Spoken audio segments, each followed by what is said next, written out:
and you still have a special place in my heart. Hello, beautiful people. How are all of you doing today? Hello! How do you do, chat? How have you been? Ugh. How are you sounding so energetic? I don't know, man. I'm just feeling all right today. Sometimes it just be like that, you know?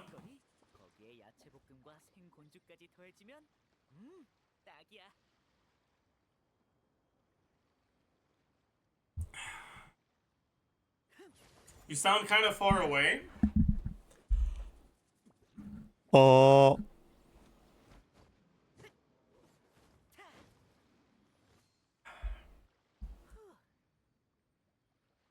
Sorry. Sorry. Also, I just realized I missed the event again, didn't I? Because I didn't stream yesterday, which was supposed to be the last day of the event, right? was there an event weapon, or was it just primos? It's just primos. Okay, so that's fine then. That's fine. It could be worse. Could be worse. I did also miss a day of ley lines though, which is a bit more annoying. Speaking of which, let's just go do one ley line real quick so we're not capped on resin anymore. And after that, we can yap for a bit.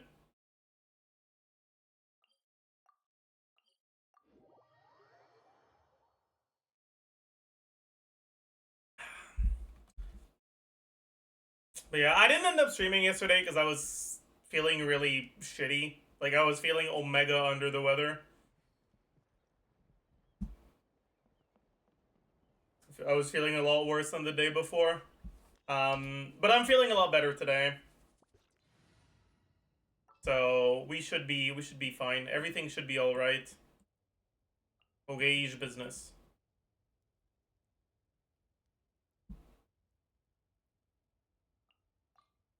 재밌는 걸 찾으러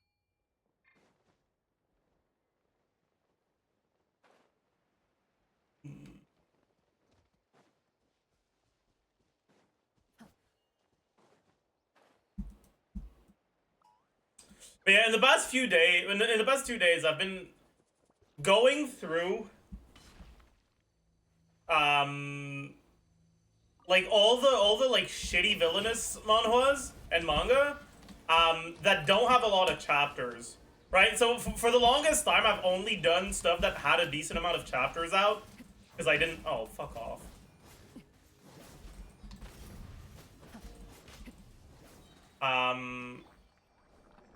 Because I get kind of annoyed otherwise looking at like reading something, getting into it, and then it's just out of chapters. Right? It's really annoying, so I don't like it. So yeah. So usually I tend to stay away from stuff that isn't like at least 30 plus chapters. But I kind of ran out of stuff to read, so now I'm going through the list again and reading everything that is, even the stuff that only has like 2 chapters out. And so I've read a total of like 20 different mangas or manhwas in the past 2 days.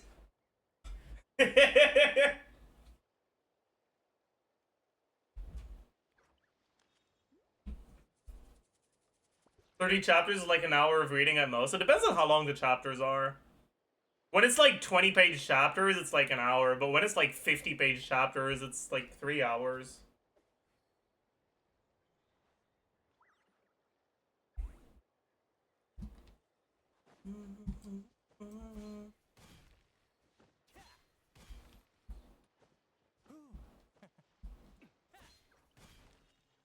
I just had pineapple pizza for my dinner. What do you think about pineapple pizza?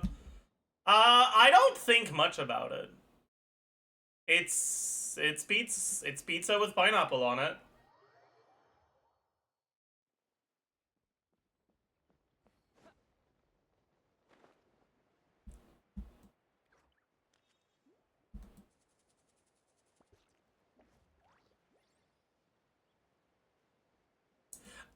Like, okay. I'm gonna be honest with you, alright? I'm like 99% sure that people that like hate pineapple pizza hate it as a performative statement.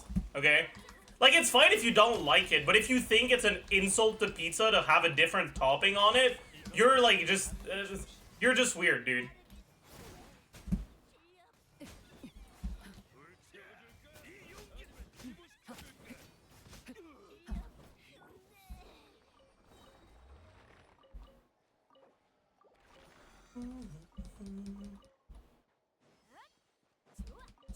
Or Italian, even if you're Italian. Bro, I'm not gonna get angry if you put sausage in your poutine. Like, I don't give a shit, dude. Have fun. Like what?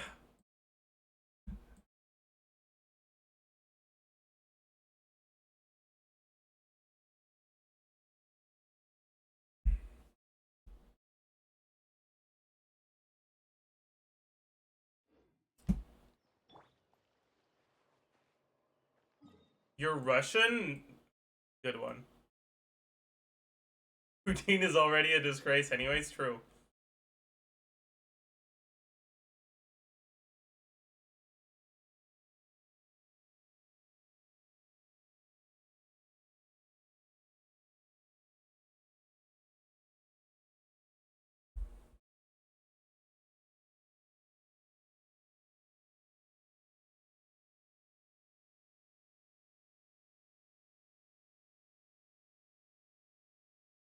New Twiox video? We can take a look at that.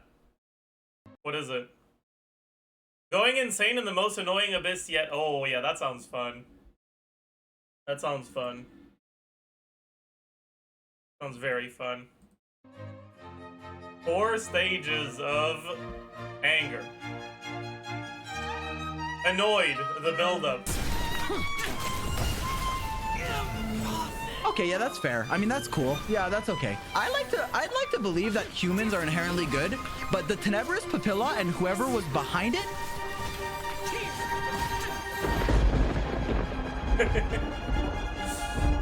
Frustrated. This guy's a loser, that's what you are! What is he doing? Why do you think that I'm not even close to the hostile, the explosion. dumb, ignorant, loser Papilla? Yes, you stupid! Outburst the We did aftermath. it! We're done!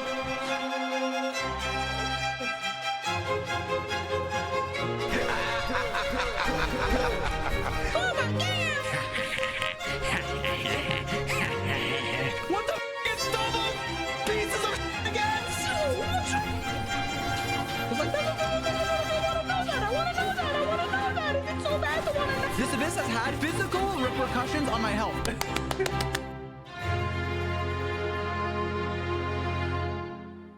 Hey, new abyss, new me. Now, I heard through chat that it's a very This is actually difficult. such a good video intro. Holy fuck. Mariah fucking... Yeah. An annoying Right abyss. So off, today, we're gonna yeah. vanquish it first try. We're not gonna die. 0 deaths, 0 resets. Okay, that's a lot of enemies, including 2 consecrated beasts. Okay, not looking great. This is the okay, Primo Geo Bishop. But okay, next one. I have to fight the Tenebris Papilla. These are the 2 teams I'm choosing. First try without knowing the boss mechanic. Wait, what are they? These are the 2. Oh, that is not a good... That is not gonna work out, is it, chat? I mean, I guess, yeah, he has fucking Whale Chow, so he's probably able to kill the Papilla through the high resistance as long as he doesn't die to the thing. He's gonna die to the thing, so he's not gonna first try, but he might be able to clear in time. But like on my account, you wouldn't be able to. There's not enough damage. 2 teams I'm choosing. First try without knowing the boss mechanics. 0 deaths, let's run a gamba. Place your bets. Clap.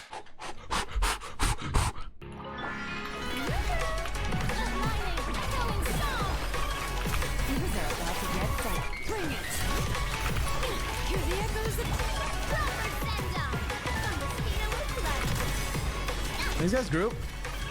No. Whatever. What Why do you think there? I'm not even close to that corner, you loser. I have to do this because I don't want to waste energy. Oh, these guys? These are easy. The show's only just begun. This is easy. He says all the 1 HP. Am I dead? What the f? I almost died.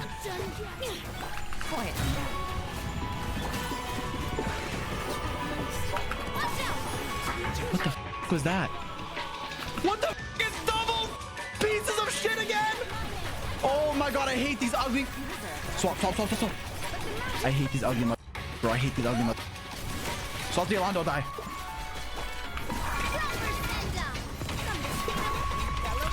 Good damage. Umbrella warfare, I guess.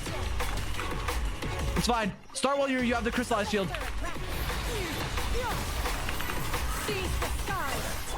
I don't have Farina here. It's okay. Maybe I'm doing too much. Low plunge before he jumps. Wait in the air. Jump. Boom. Fucking Right, nice, 180k. Jesus Christ, man.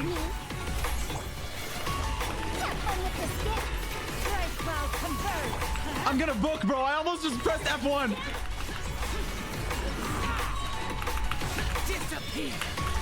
This is easy. This is easy. I fight this boss in my sleep, bro. In my sleep, I fight this guy. It's an Electro Geovish app. Good to know. It's actually annoying for us. Can I get some energy? Okay, we have a lot of time left. So let me not kill him. Get some energy. Okay. 12-1, easy. It's not. It actually seems kind of annoying, but for me, easy. Okay, I've heard 12-2 seems to be the big one, the killer. Okay, I need to heal my Yelan. Let's get Shilonin's energy. So I'm gonna apply the Hydro, get the burst. It's fine. I'll get the burst as I swap into her. Alt swap, so I don't take damage. I pressed alt and it didn't. What? Why are you in the air, bro? He doesn't know. But it doesn't matter. He has Farina on the team. He doesn't need to know. Oh, come down, you idiot! Oh, you did. Okay, thank you.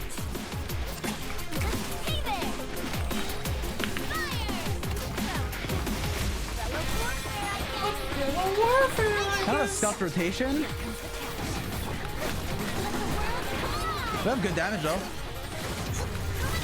Wait, heal. What am I doing? Why wasn't I going for damage, bro? If you die, the believers lose. No, don't kill him! I'm too good! But I needed to heal higher. Okay, let's start getting energy. Let's just do that. Let's just do that. Get some energy. Do this. Do that. I'm gonna press an E for good measure. I don't need to press 2, but that's okay. This. Okay, now let's see what happens.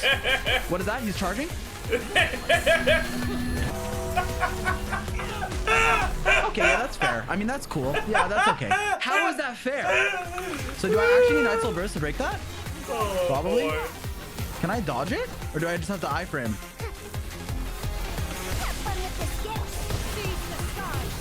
Yeah, I framed it. Oh, burning works too? By the way, chat, do you guys see that clip of Shao doing it, like killing the Kyugasaur in one plunge?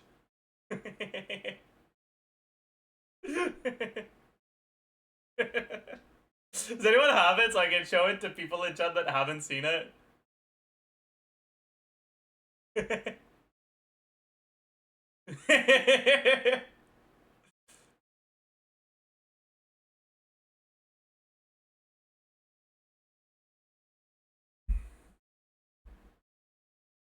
In Abyss, yeah.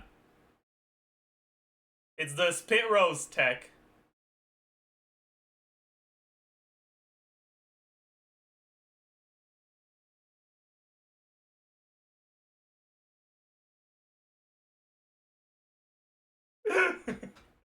Spit roast tech, let's fucking go!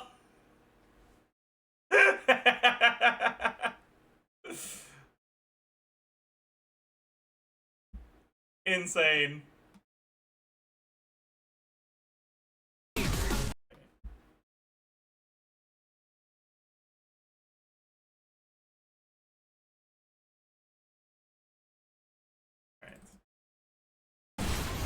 on Bennett's burst.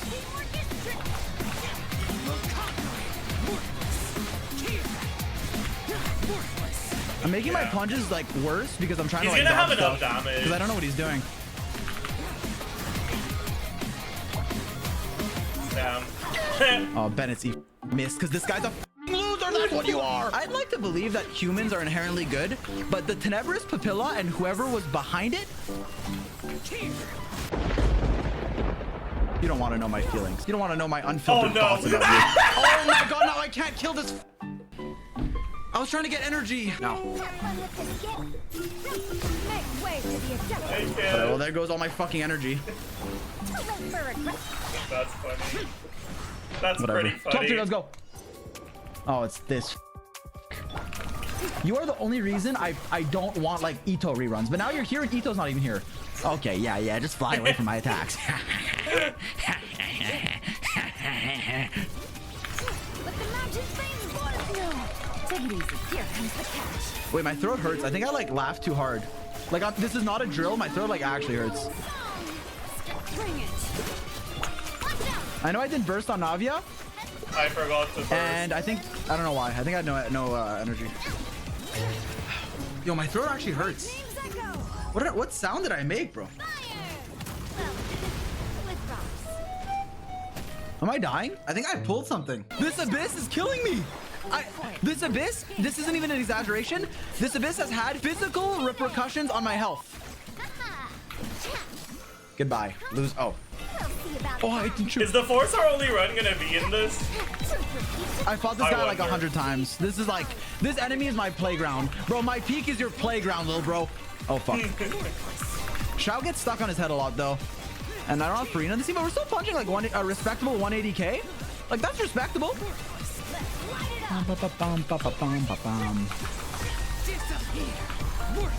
I dash backwards, I didn't get stuck. That's gonna hit his core. Yep, there you go. Goodbye. 745. Easy peasy. Now, did I technically die once? Yes. Oh wait, I can't even chill in the. Well, it's fine. Chillin still works. strike a pose. Let the world come on. Let the mountain flames Shangling does nothing here, but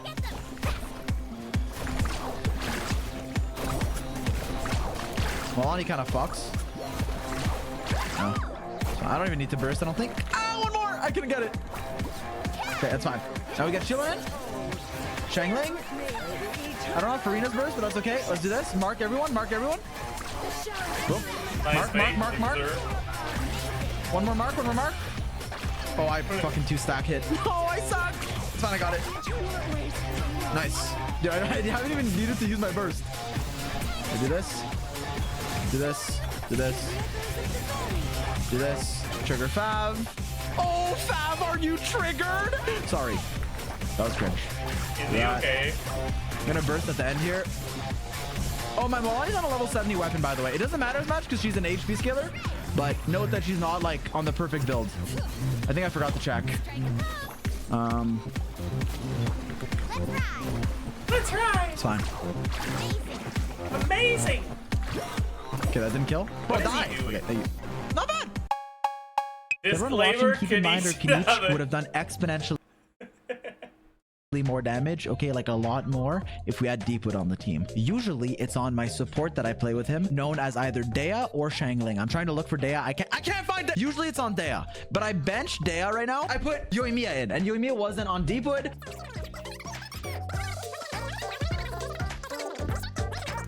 Okay, Yoimiya support time.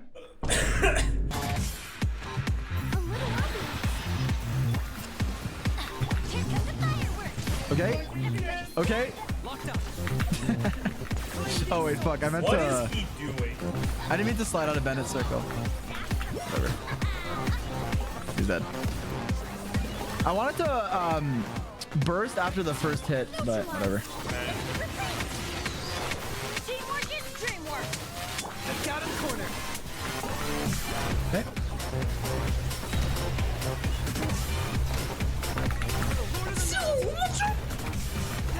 Oh no, shoot. That's fine. Chat, why is he doing more damage without Deepwood on the team than I am with Deepwood on the team? Man, signature's kinda... Trigger fast. Thank you. Emily. Sick div. Give me up. E on Bennett. Q on Bennett. Q on Bennett. Kanich. E. Fast shot so I don't get interrupted. You see that? You see that tech? Yup.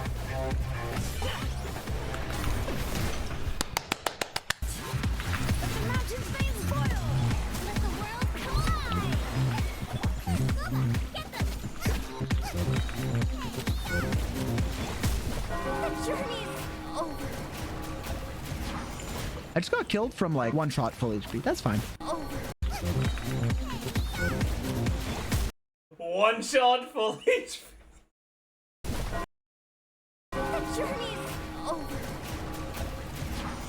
I just got killed from like one shot full HP. That's fine.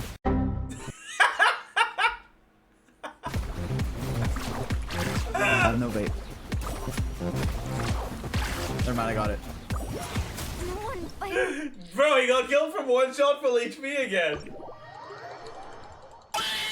Okay, now it's Volani Kanich. Hey, first try, first try. My builds definitely weren't scuffed. My builds definitely weren't scuffed. Drop Guoba. Three stack, three stack. Boom. Three stack. Boom. Three stack. Boom. Get a burst in. Oh my god, we one rotated this loser. Can I just, what can I do for this thing? Locked up. Am I still gonna get, no, I can break it, right? Okay, I got it, I got it. Nope, I still got hit, even though I was using both Night Soul. So I guess I don't even need Bennett Burst, right? Because the damage doesn't matter. You just want to like Night Soul. Align damage. It's not even like Night Soul Burst, it's Night Soul damage, right? I'll just do one more E. Now we go Bennett, E, Yoimiya, Burst, Bennett. I should get my E again. E, Kanich. Okay, good damage. Okay, chat, is it just me? Or does Zahal almost sound like he's saying glorp?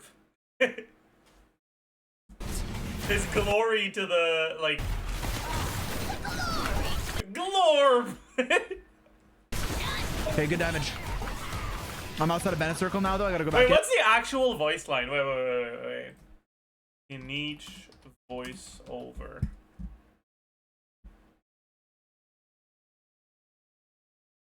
Glory?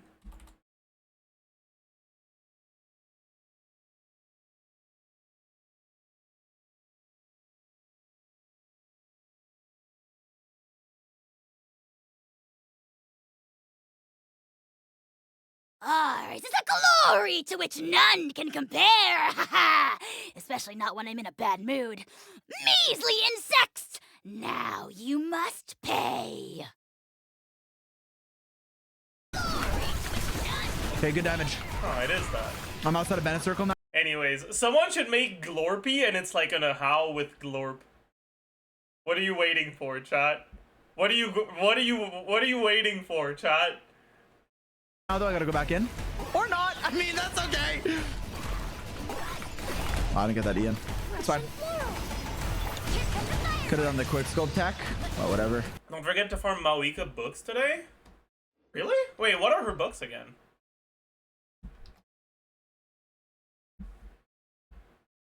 Also, why does the Yada, which used to be Amber but is now Yada, like why is that? Why is it that you put it after the GI dot? Like why is this website's domain name Gyat? Like, bro. Anyways. Contention is what we need. How many do we have? Why do I have so many books of justice, dude? What the fuck? Okay, contention. Isn't that enough, though? Wait. Mike Orange? Is that not enough?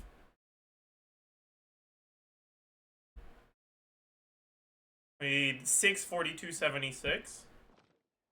That should be enough, shouldn't it? It's at least enough for what we'll be able to do with the weeklies that are going to be available, right?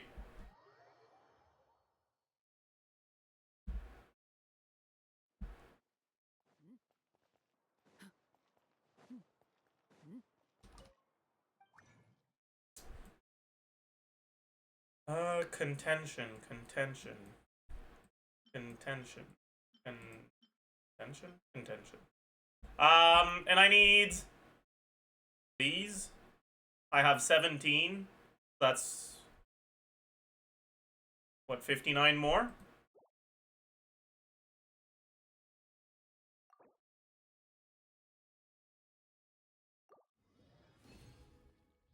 Yeah.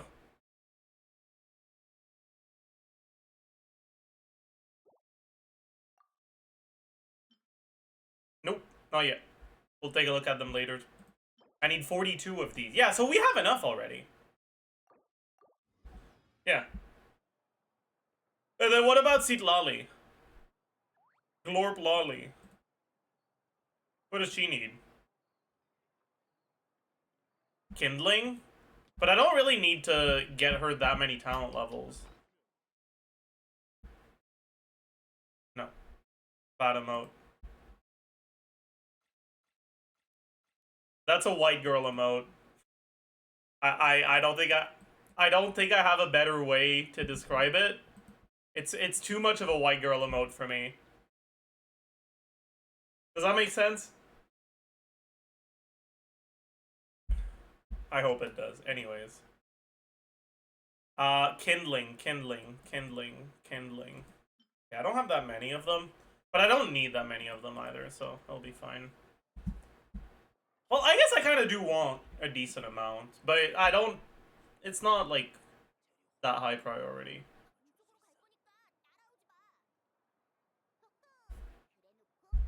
Five reps of an arm exercise? Alright. Alright. Let's do curls. It's been a while since I did curls.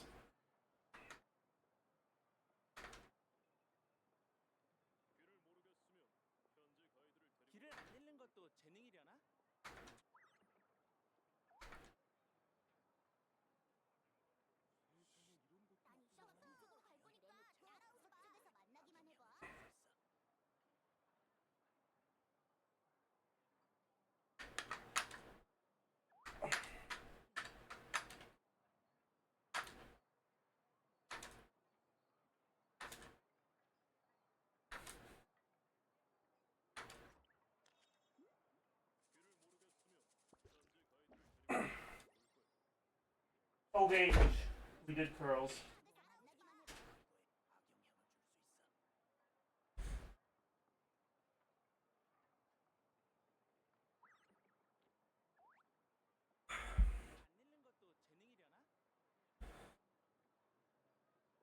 Anyways, I should have enough, right? Like, it shouldn't be much of a problem.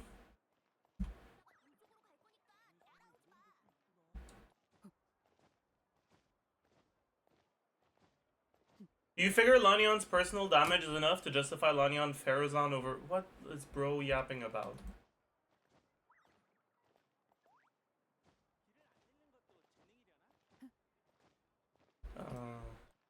No, probably not.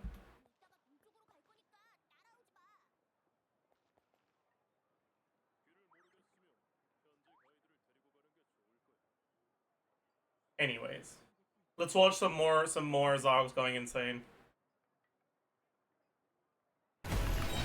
Interesting thing I found when you want both weapons on the banner. 뭘 보게 될지 장담 못하니까.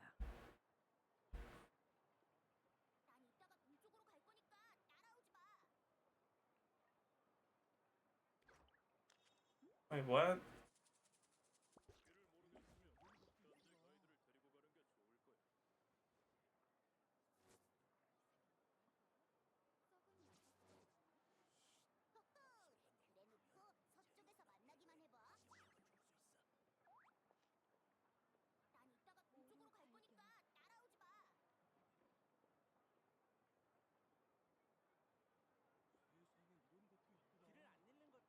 Wait, that's smart, kind of.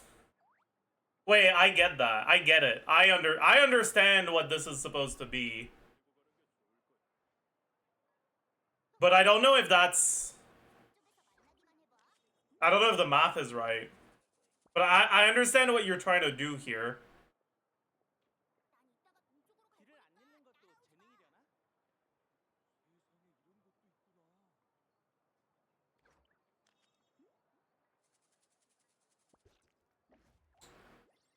explain to us. Basically,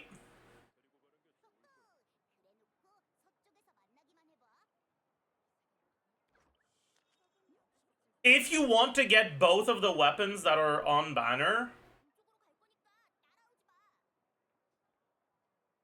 if you end up getting a standard weapon instead of a banner weapon, you should reset your epitomized path.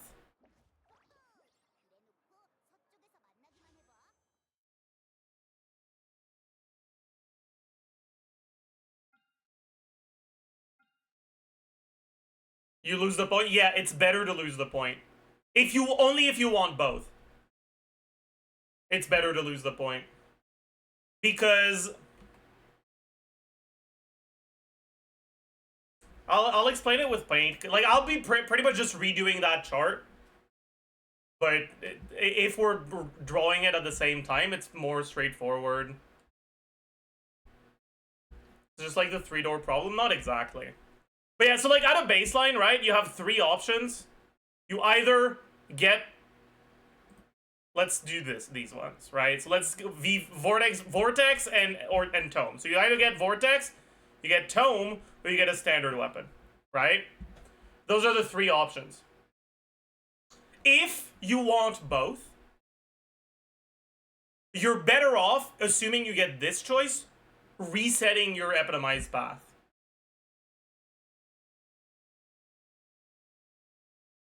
Because from here, right, you only have 2 options. You can either get Vortex or Tome. But if you want both, then the fact that you have 1 point on your epitomized path isn't going to do anything. It's not going to be helpful whatsoever. However, if you reset your epitomized path here, then if you end up losing, right, let's say you want Tome a bit more, so you epitomize for Tome, right? You end up losing and getting Vortex Vanquisher, you're now guaranteed to get Tome on the next one.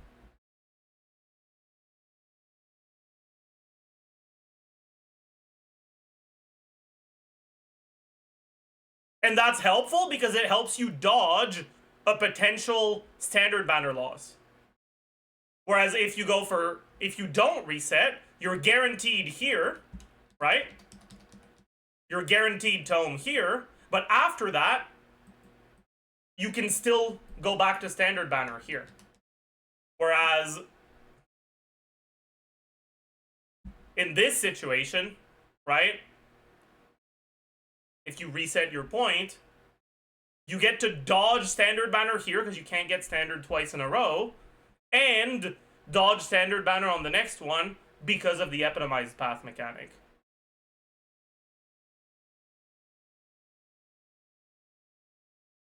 Basically, the epitomized path is a mechanic that helps you bypass possible standard weapons.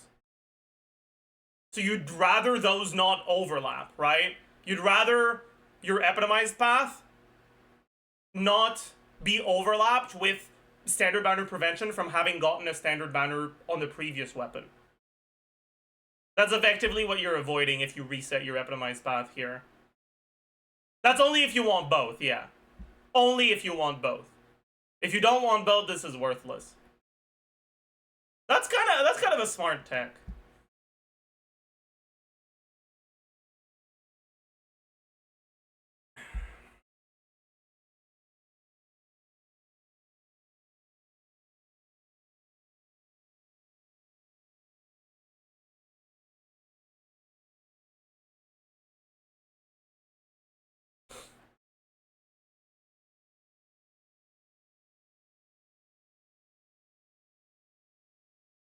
Is there a charge for getting MAVUIKA and Citlali in 10 pulls? True!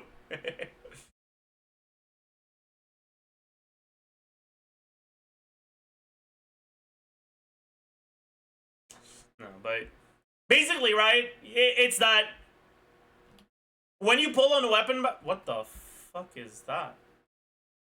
What is this Windows 11 bullshit? What do you, what?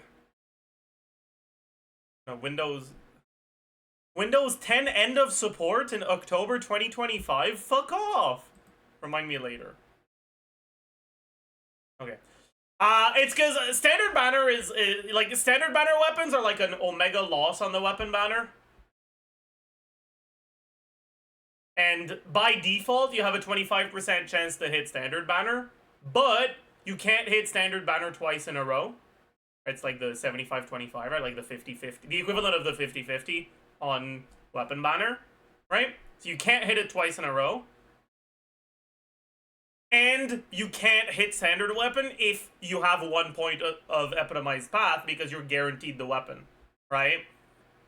If you don't do this strat, then here, right, on this choice right here, you overlap the can't get standard banner twice in a row and can't get standard banner from epitomized path full, right? You'd rather get those standard banner preventions on 2 different 5-star wishes rather than on the same one where it overlaps. That's the like logic behind it without getting into the actual thing. Hello, whale. I mean, it's kind of gonna depend on a lot of stuff, right? Like when you're looking at whale investment stuff, there's like 2 main things to consider. One is ability to speedrun, and 2 is ability to do shit without having to use your brain. When it comes to speedrunning, I think that MAVUIKA is going to be slower, simply because her animation for her burst is longer. And they're both going to one-shot. So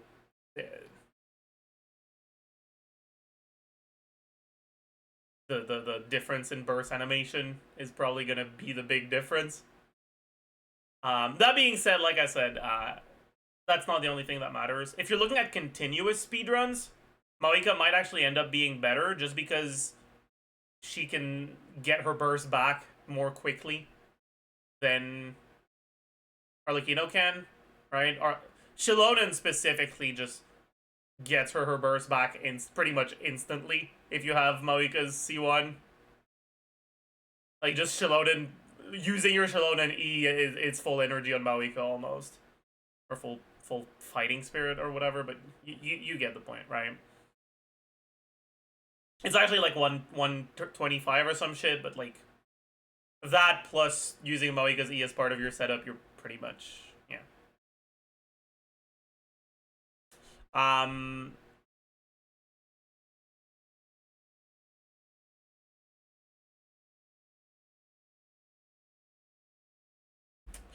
Other than that,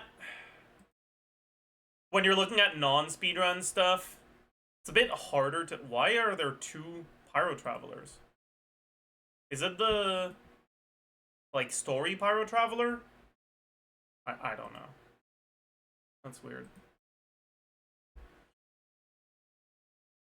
Outside of that, I'm honestly not entirely sure which one's gonna do the best. Out like in like outside of speedrun content. I think they're gonna be fairly similar, honestly.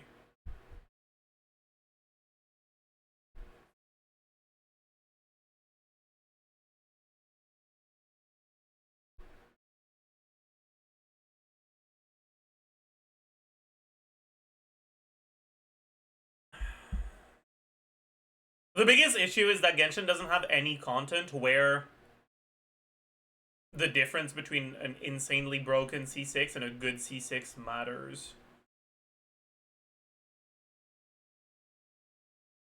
Like, even for local legends, when you're looking at C6 investment, you'll one-shot that shit, you know? So...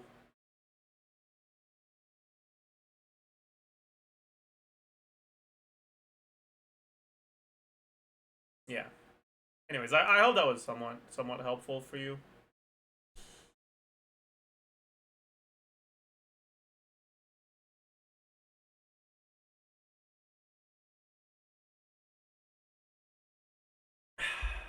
Yeah, Pog. Is she more like Raiden rather than Arlecchino? I think she's kind of similar to Raiden, yeah. But like her teams are gonna work in a fairly different manner because of, well, honestly, her element mainly. But like kit-wise, her kit is pretty similar to that of Raiden for sure.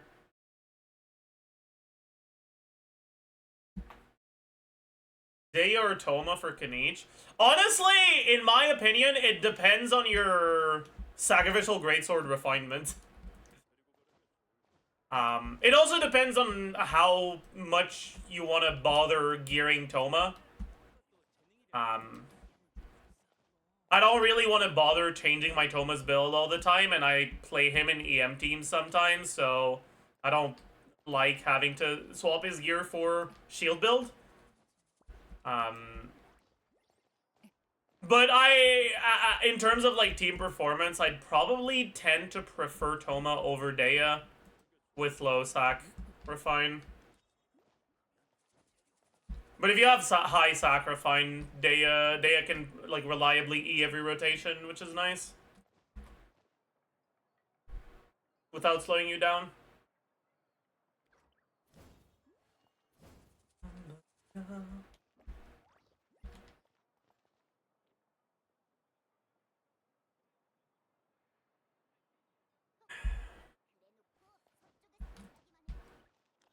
Does Emily hold Deepwood and Kanich, Emily, MAVUIKA, Bennett? Probably, yeah.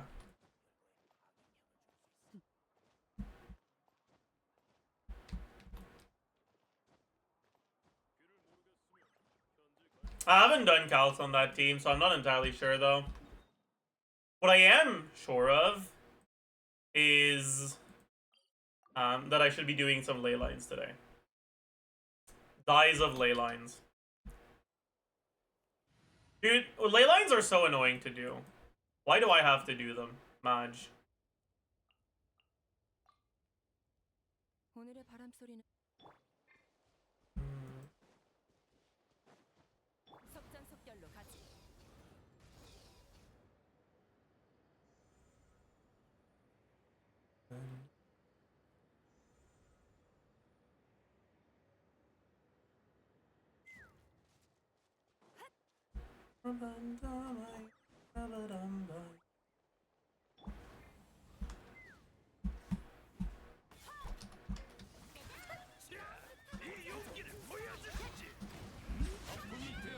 You're gonna pull for Chevy Constellations? No.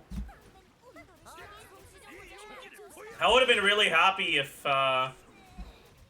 was on the right banner, but finish the Nick vid. Oh yeah, I should do that. You're right.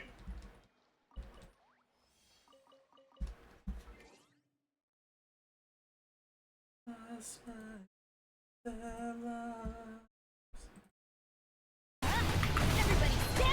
got him cornered. I'll quick scope here. You to pay the price. Should I have one more eating me?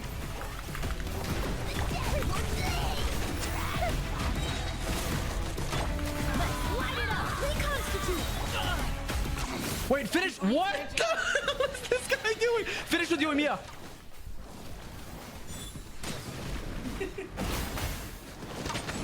Okay. Hear the echoes of the valley. Strike a pose. Let the world collide. Out of the frying pan, into the fire. I need to trigger Fav. There you go. Let me catch on her. Okay. Now we go.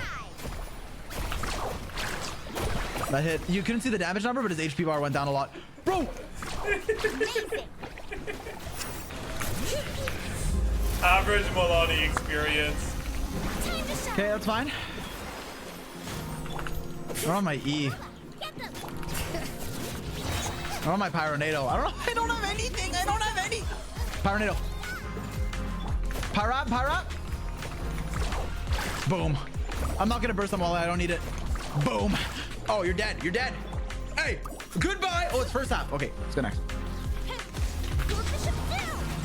That's fine. We have Emily's thing still.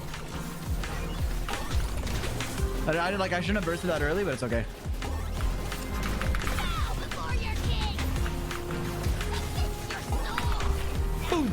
Okay, get some energy. Oh fuck, I got my burst back. I gotta stop pressing E on Emily. I keep getting my burst like when I think I don't have it. Okay, burst. Then Yoimiya. Bennett, E, Q. Kanich, E, glide away so you don't get hit. Boom. Good damage, Kanich, good damage. Bro, Kanich against this enemy is so funny, by the way. Got the eye? No, I didn't get the eye. How did I miss? Whatever, he's dead. Goodbye! Yoimiya clear. Do this.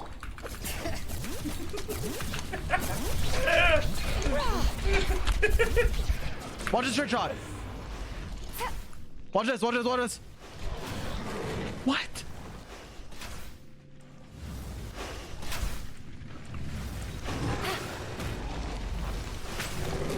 Wait, that hit. Watch this. Watch this shot, watch this shot. Watch this trick shot. Watch this trick shot. Right, edit out every other shot I did. Only take that last one, show it. What? He's in set. Only take that last one, show it. What? He's in set.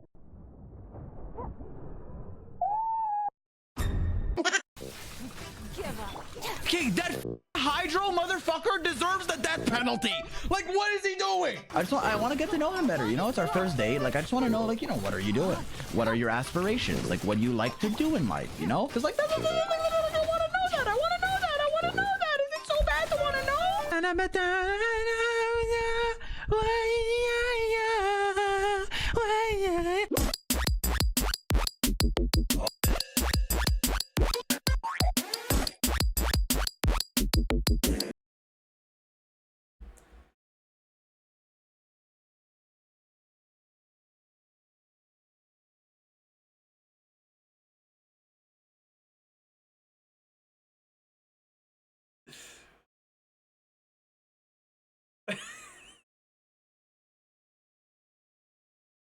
Yeah.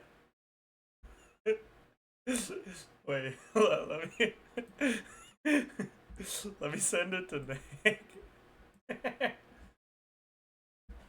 I've donawalled his last like 2 days worth of messages, and now I'm just sending him a link to a Horp. I think that's like exactly what I should do. Citlali demo, by the way. Oh, really? Okay, we can take a look at that. Wait, that's trailer.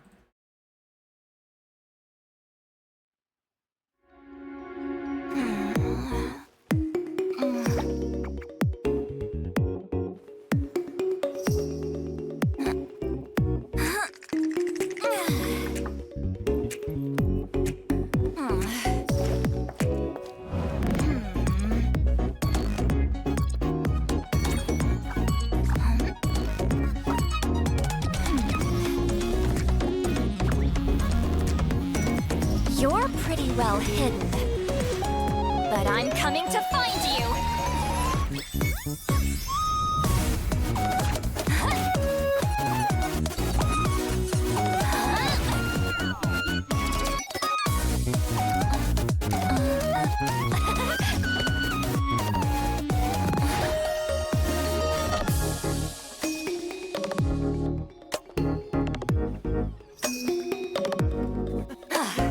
Suck at this. I take it you're looking for a fight. Zilaling eats Papa. Get him!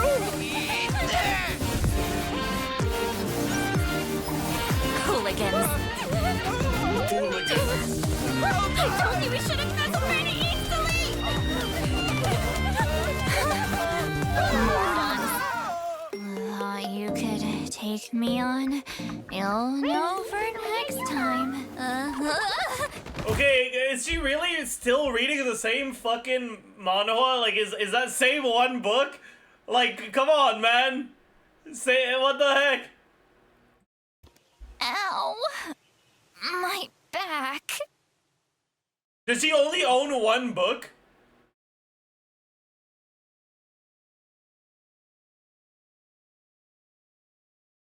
It's a 6,000 chapters Chinese manhwa. True.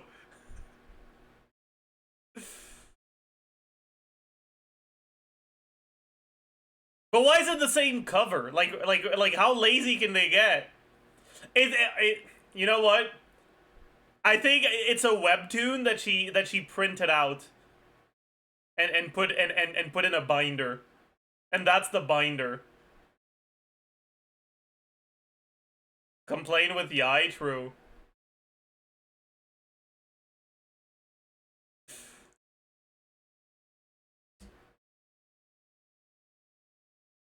I mean, this was alright, I guess. I didn't love the music. It's kind of disappointing. But I didn't hate it either. I think it's the first time where I've listened to no, I don't want to add Relorb.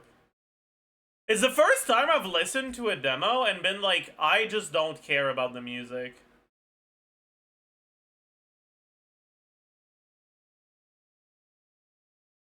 Like, usually I like it or I dislike it. This one I just don't feel anything.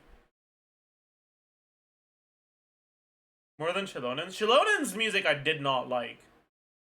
Like, I actively disliked. This I just feel nothing about.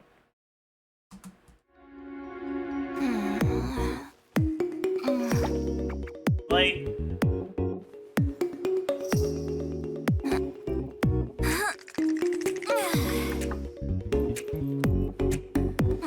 This music is for us girls, equal sign, close parenthesis. True.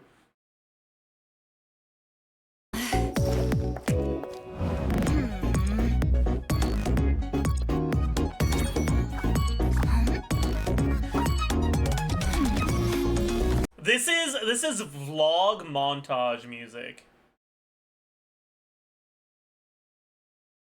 That's what it is.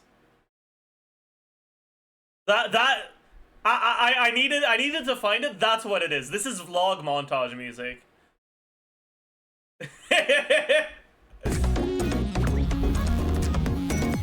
You're pretty well hidden, but I'm coming to find you.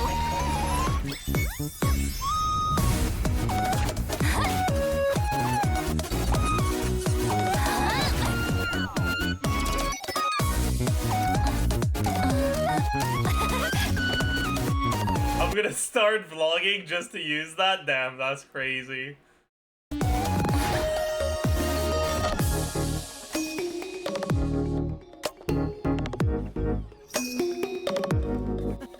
You suck at this. I take it you're looking for a fight. Zilalin eats Papa. Get him!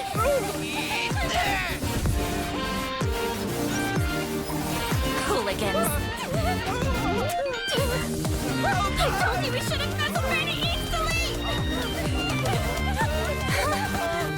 I like the vibe it's going for visually. Like, music aside, I think this is a fine demo. Like, I don't really like the vibe at the start. I feel like it's too kind of eh.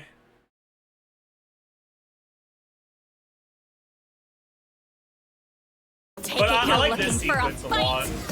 Zilalin eats Papa. Get him!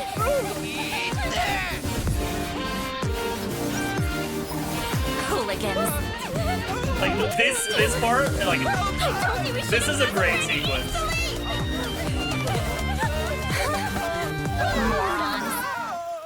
Thought you could take me on. You'll know for next time. Ow. My back.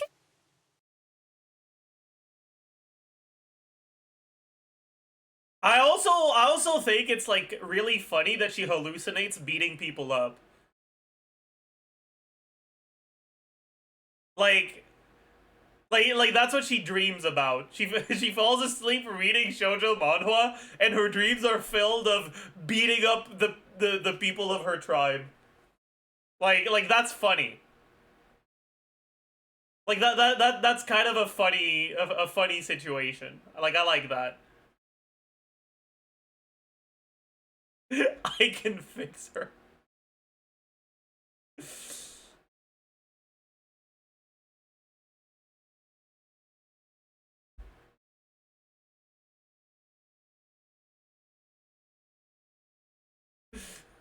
She can make me worse, true.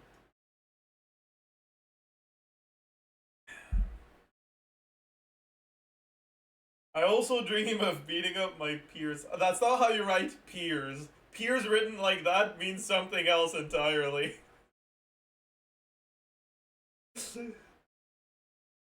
That's like docs. Like not docs like DOX, but like DOCKS. I'm gonna beat up these peers. Fuck 'em boats, dude. Oh, I fucking hate boats. Ah! Boats! Sorry.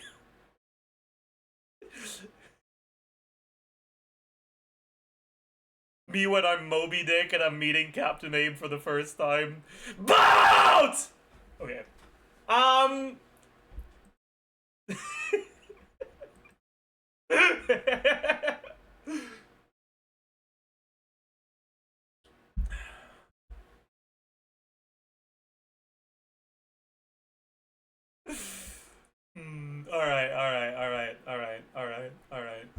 Alright. Wait, we should do a banner review today, actually. Banner review? Insane content. Wow. YAP? Got 5 reps? Okay. Ugh.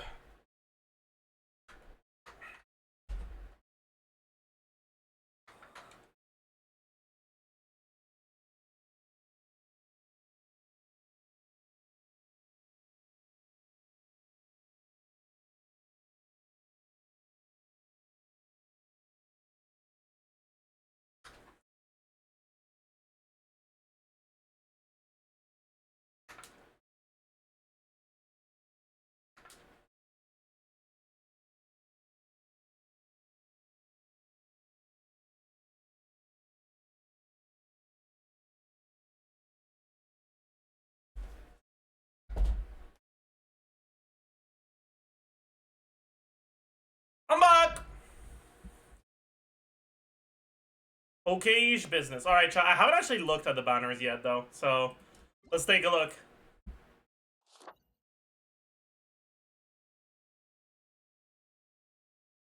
Fuck.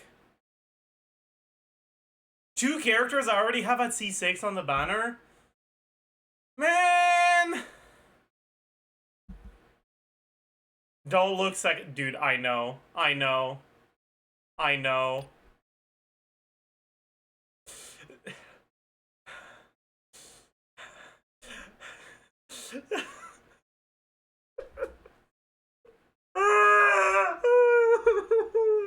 Why?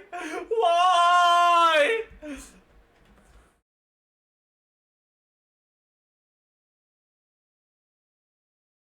I hope whoever the fuck decided on these banners finds a dead fly at the bottom of their cup of coffee. I hope they stub their toe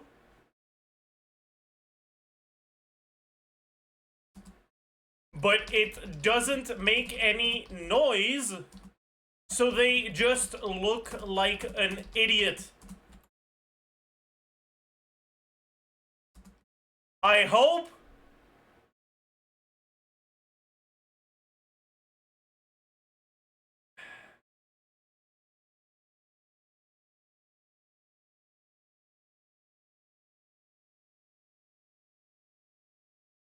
they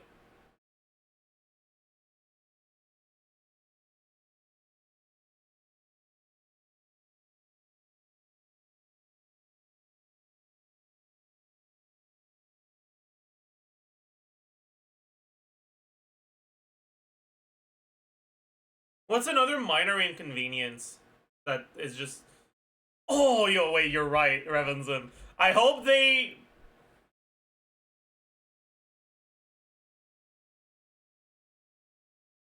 spill some water on their sleeves and have wet sleeves the whole day.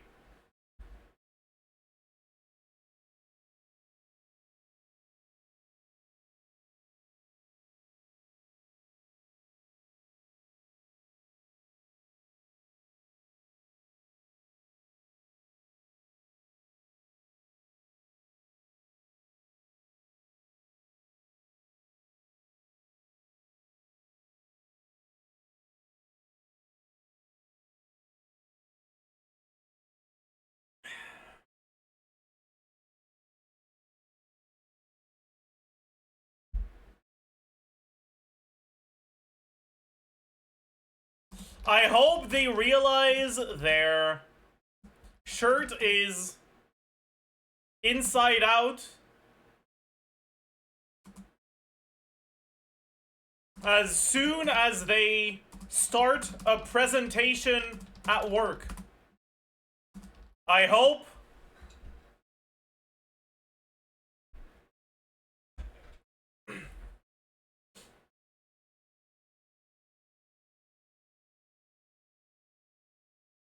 the toilet paper at their workplace bathroom is replaced with that thin one in malls.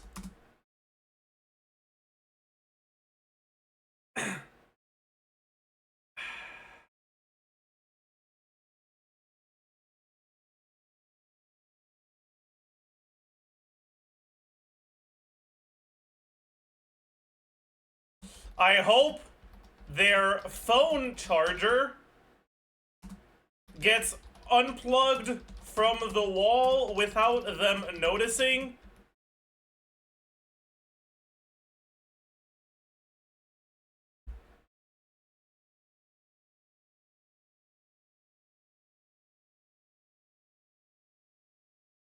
I hope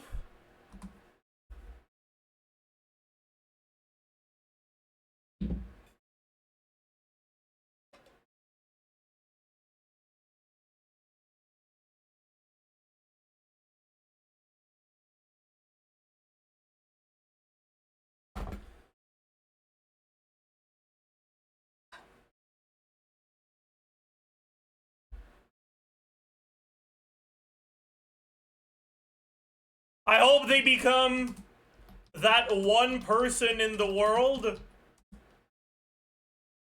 who actually needs the sticky keys feature.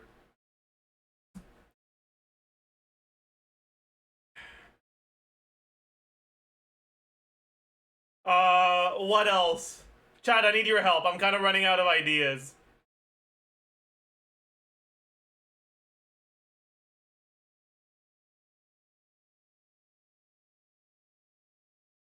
I hope they momentarily forget about their morning coffee, so it's lukewarm by the time they have it.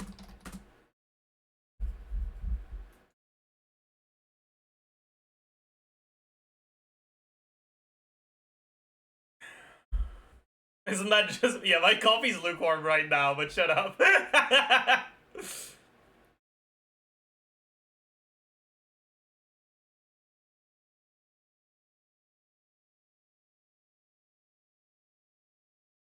Oh, their USB's always upside down. That's too easy.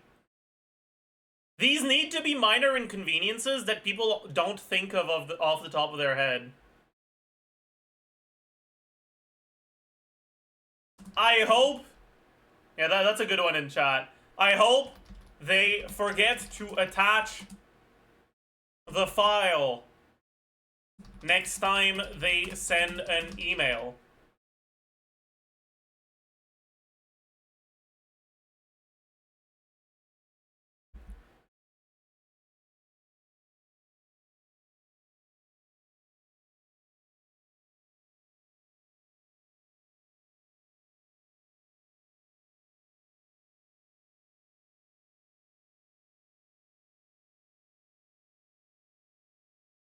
I hope they...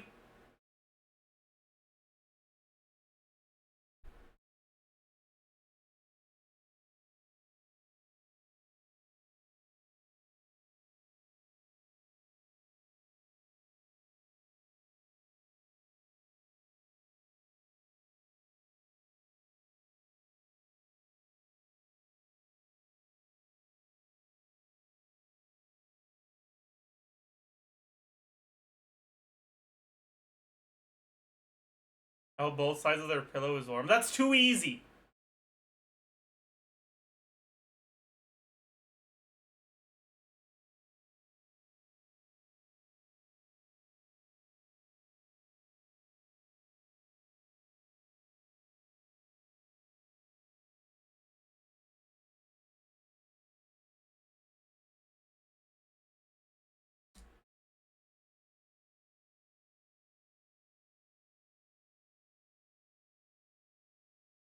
I hope they realize their...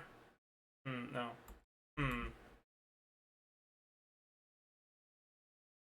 I hope they realize they've run out of toothpaste right before a date.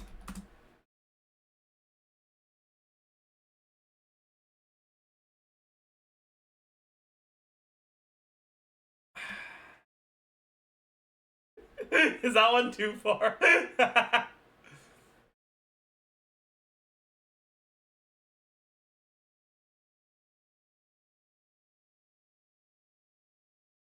I hope it's cloudy the next time they go to the beach. No, not rainy, just cloudy.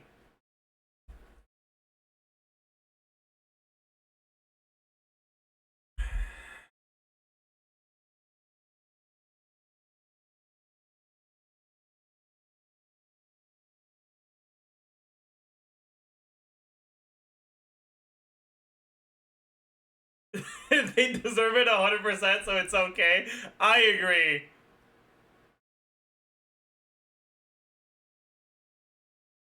I hope they get anxious about having forgotten something next time they travel without being able to figure out what.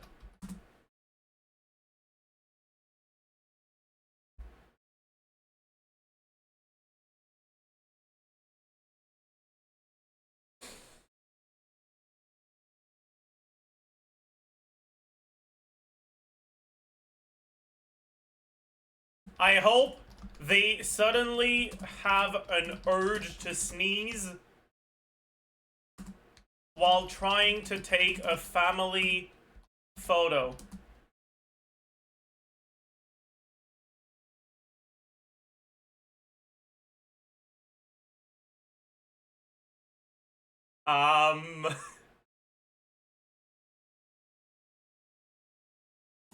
I hope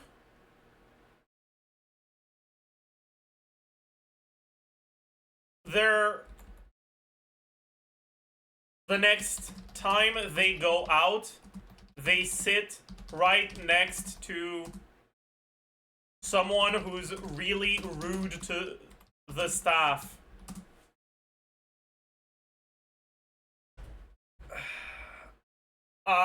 What else?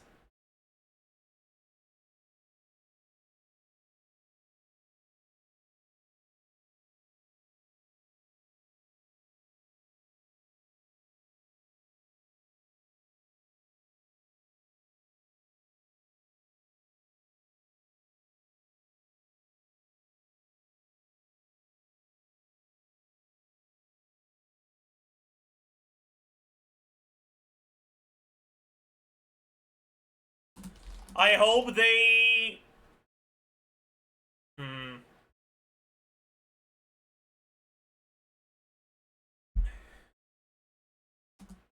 drop their keys in the snow while trying to unlock their door in winter.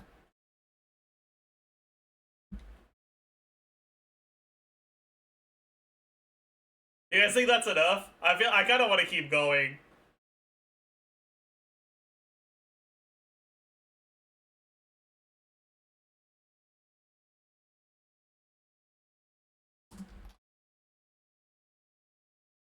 I hope they accidentally let out a smelly but silent fart at an important work meeting. And it costs them a promotion.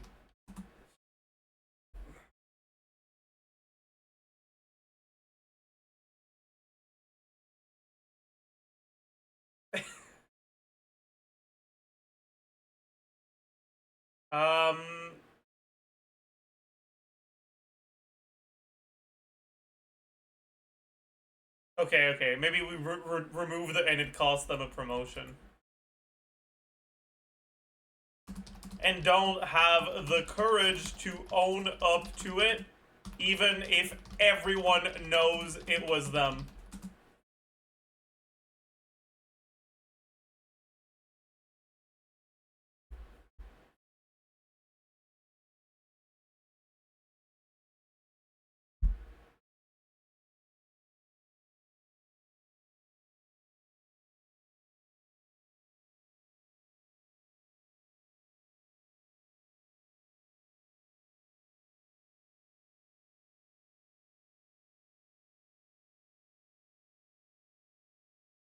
I hope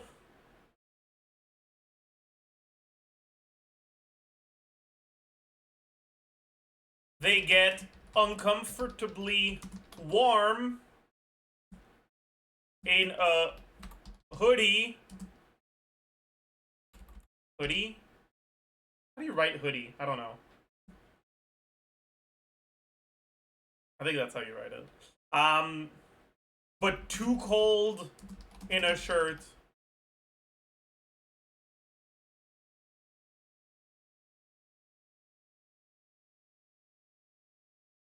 Were we shit talking the person who decided on these banners?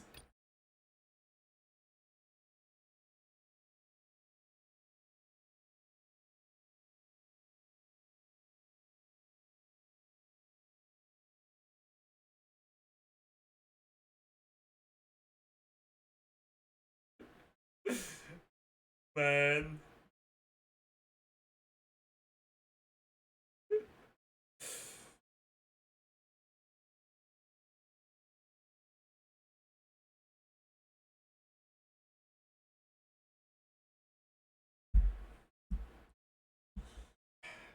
Dude, this is the best 4-star lineup probably that we've ever had for me.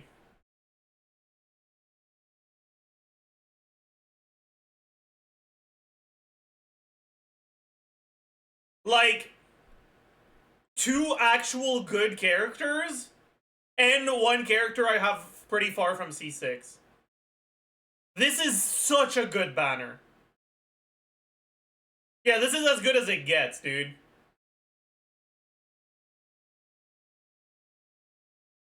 This is why they put Lali first side, yeah.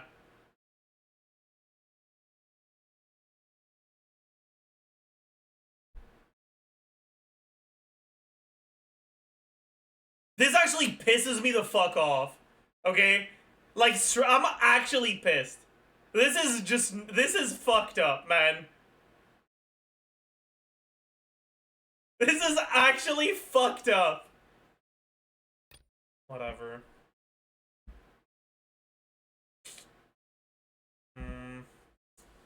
Don't know how I feel about this. It's a pretty good weapon banner, but no fav. If it was fav sword, I probably would have considered it.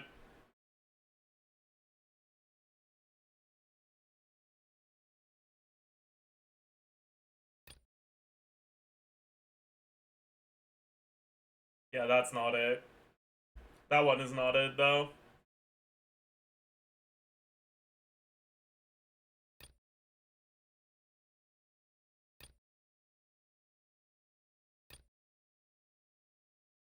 Am I overreacting, or is the double new 5-star in first half concerningly greedy? Yeah, it kind of is.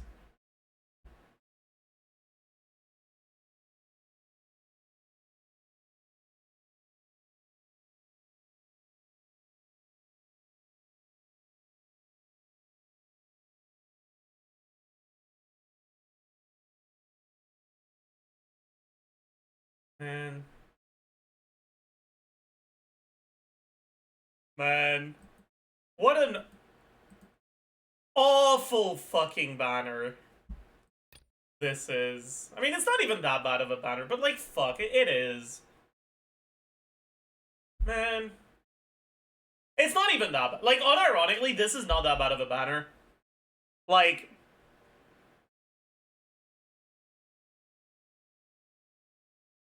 Diona's unironically not that bad of a character with the advent of Citlali. Like, a second cryo character that works well in melt teams is actually not that bad.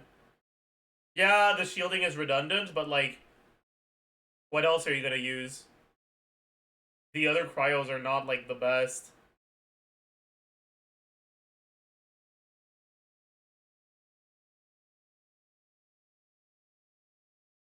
Rosaria? Yeah, Rosaria works, but like, meh.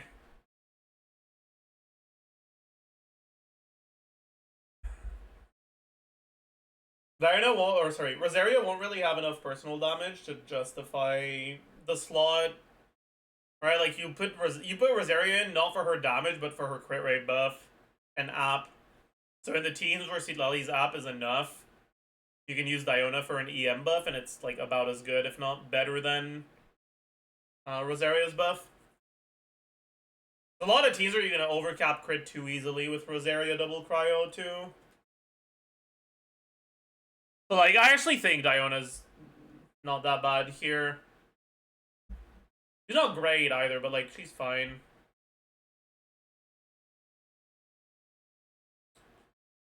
But like, Kachina's kind of ass. Bennett's C6 is pretty good. Like C1, 5, and 6 on Bennett are all fairly useful for these melt teams.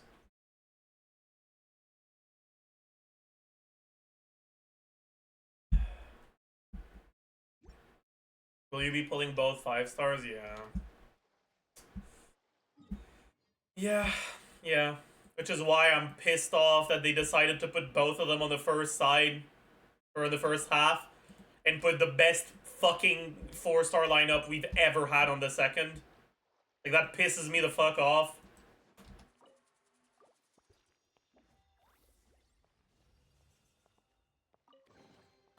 주인이 없는 물건은 먼저 찾은 사람이 임자죠. 예, 합법입니다.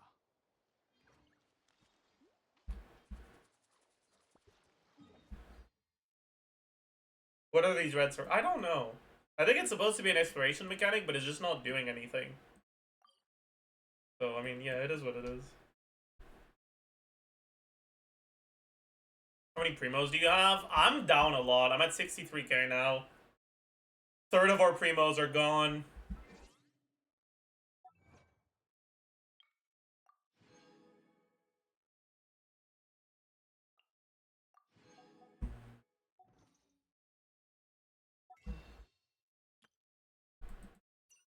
Oh shit, I haven't bought these this month.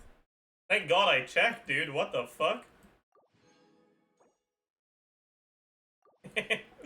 Thank God I double checked, dude. What the fuck?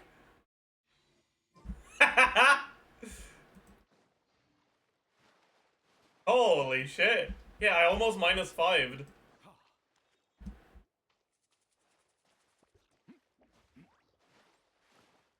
You'd probably be at 80k if you explored and did all the events. Shut up, I don't want to talk about that. You're right, which is why you should shut up. How much is 60k in pulls? Like 400?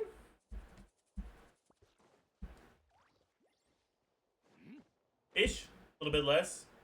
But I'm a little bit over 60k, so I have about 400. Oops, it's not enough to do. Well, it worked out, I guess. 고개를 숙여라. 모든 높은 자를 내려볼지어다.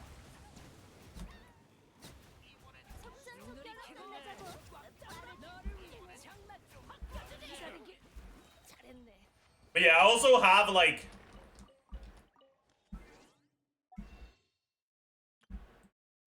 $169 wishes in Star Glitter.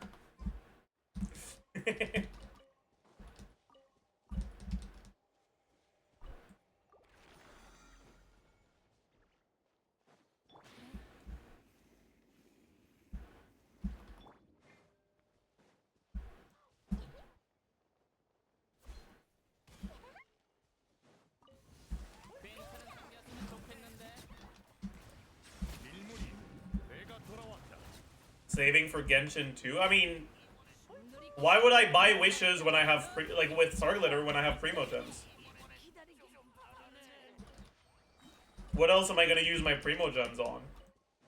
Sarglitter could actually be used for something if they add new characters to the shop rotation. But Primos, no. Resin? I'm not getting Resin though.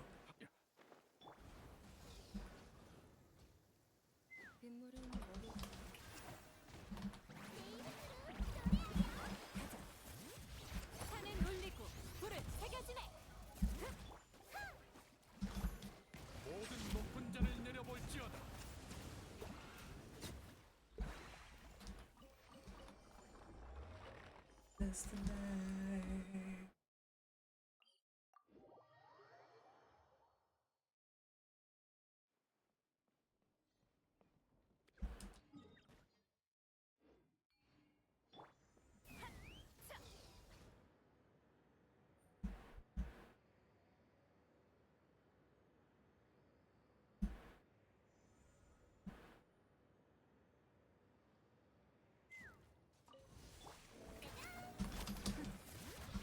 소란 금지.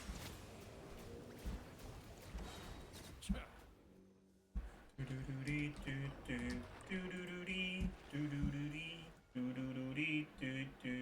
We're using Autumn Farina. I'm not supposed to, but I think that's what she's on because I gave Fav to Kaya earlier. It's the not having enough Favs problem.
Oh, you have Festering? I do. 일물이 내가 돌아왔다. But why would I put Festering on Farina instead of Fav?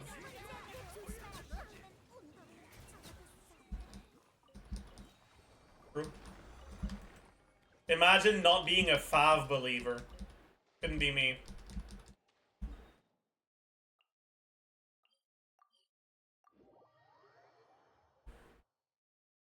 For double hydro, it's good. I mean, sure, but then I'd have to change my build all the time.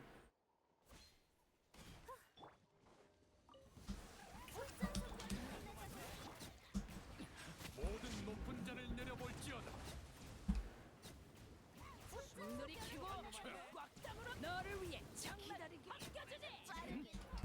By the way, chat, this morning I woke up like pretty early.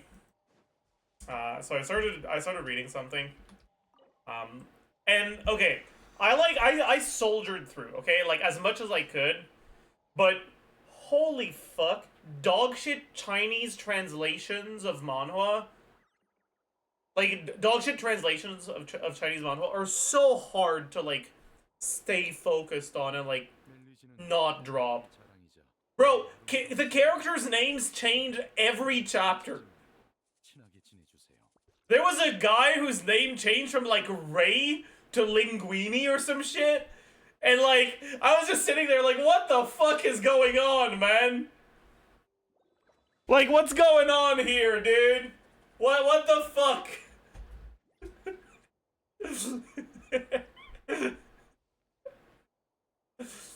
It was like, his name started as Ray, and then it was Lirini, and then it was Librini. And I was just sitting there like, what the fuck is this, dude?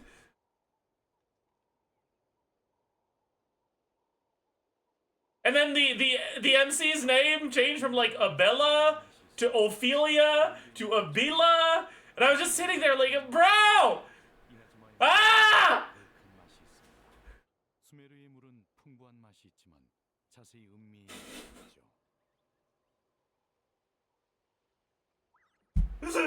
Abiba underscore? Yeah, bro. That's the next step, dude. Holy shit.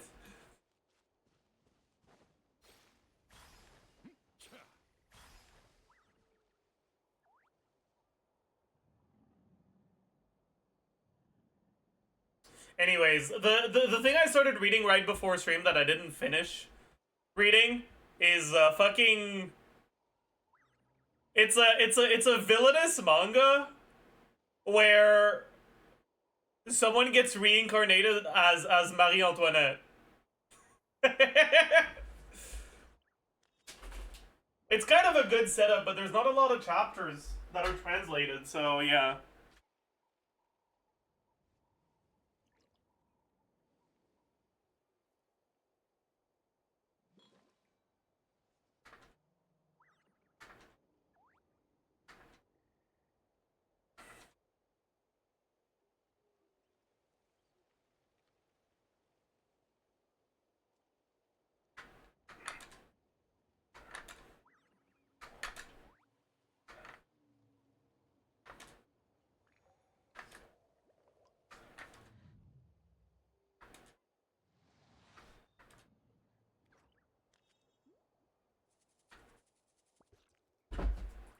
Drop the name? I don't know what the name is.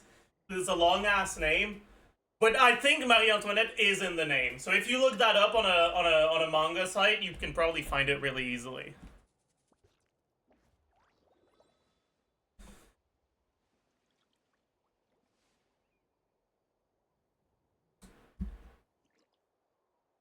Wait, chat. I think I accidentally activated the setting that makes you move your mouse when you use an arrow key. How do you deactivate that?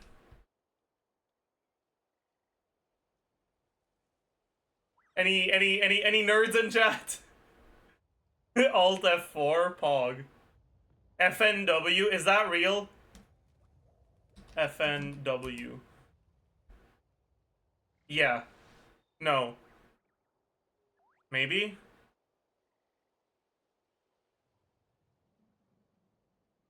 It's on forever? Uh-oh.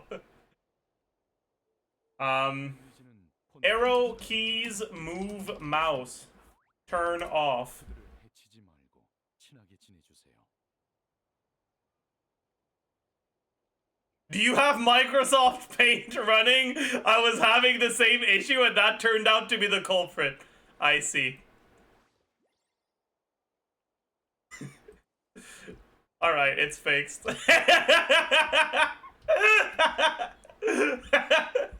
I forgot. This has happened to me before. I forgot. I forgot that's what it was. Anyways.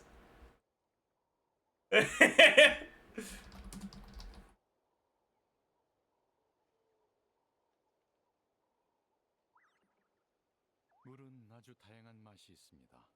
몬드의 물은 청량하고 리월의 물은 뒷맛이 오래가며 이나즈마의 물은 깊고 그윽한 맛이 있습니다. 수메르의 물은 풍부한 맛이 있지만 자세히 음미해야 할 수 있죠.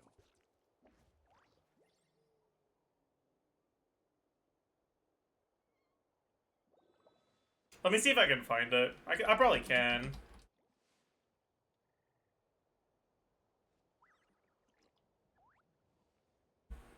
I thought I was reincarnated as a villainess, but it was as Marie Antoinette. That's the title.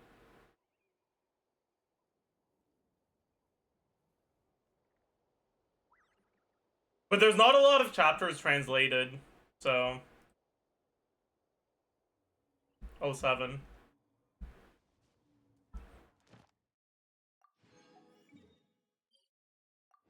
Classic isekai title, true.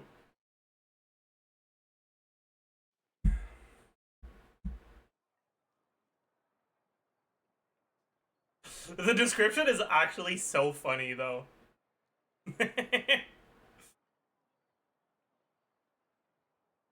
Bro, sometimes I learn about expressions in other languages and I'm like, what the fuck, dude? Because the description for this one is a Christmas cake office worker got pierced by an Eiffel Tower decoration, died, and got reincarnated as Marie Antoinette. Asterisk. Christmas cake in this context is Japanese slang for a woman over 25 years old, as it's said that no one wants a Christmas cake after the 25th. What the fuck is that slang, dude? Like, bro, that's kinda fucked, man. Jesus.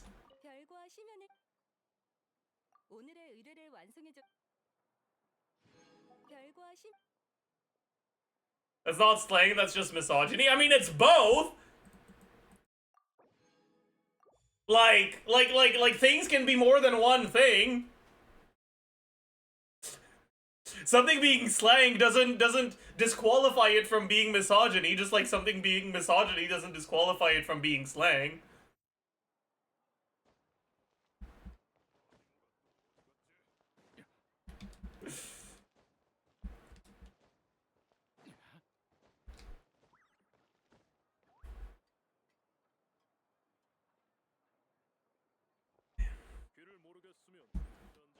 But yeah, there's also an expression that I don't understand, like, how it came to be. Like, the Christmas cake one, it's misogynistic, but, like, I understand why they call it that. Okay, what's with the Chinese expression of a green tea bitch? Where did that come from, dude? Why green tea?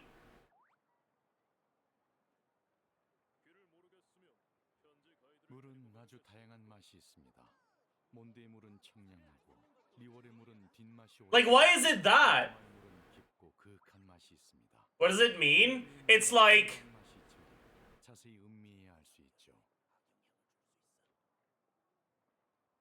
someone who's, like, two-faced and, like...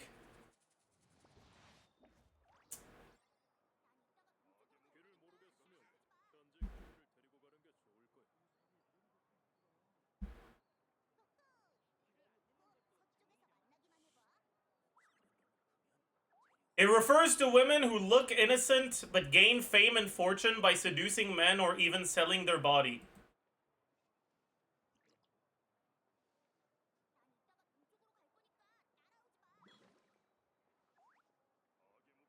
It's unclear why green tea was used to describe women.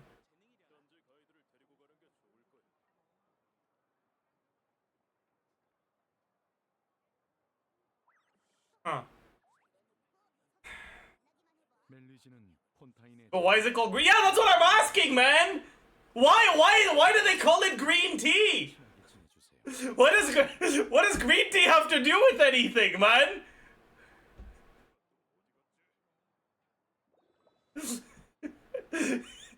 Green tea catching strays?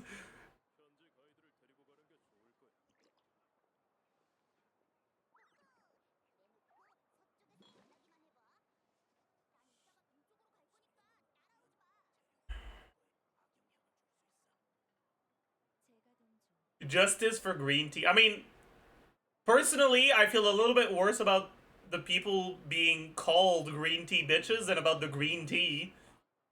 But I mean, maybe you're just able. Maybe you're just more capable of empathy than I am. Maybe I should be considering the tea's feeling a little more. You're right, honestly. I'm sorry, green tea. I'm so sorry, green tea.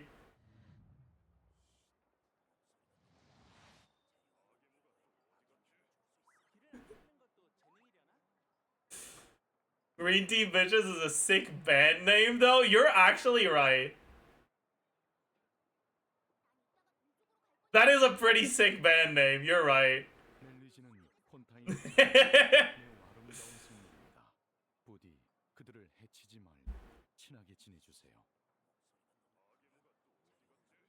Anyways, time for the moment you've all been waiting for, the best part of the stream. It's time to stare!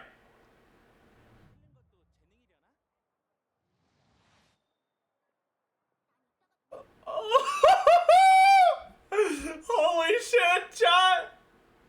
Holy fucking shit!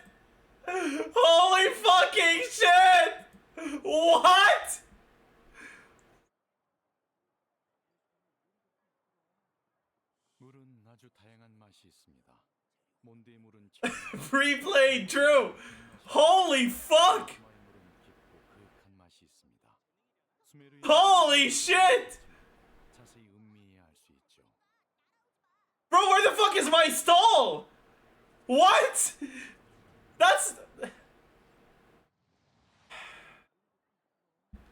Rudely straightforward. Where you might see half-inch ticks.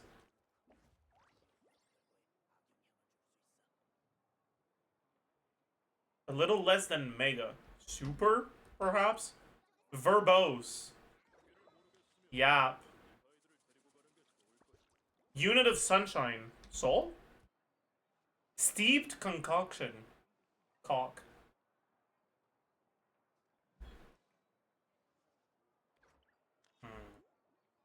Swanky Vegas Hotel I don't know.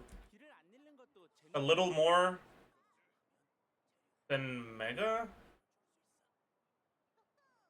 멜리지는 폰타인의 자랑이자 매우 아름다운 생물입니다. 부디 그들을 해치지 말고 친하게. Maybe it's not soul. Quirkily enthusiastic about science, maybe.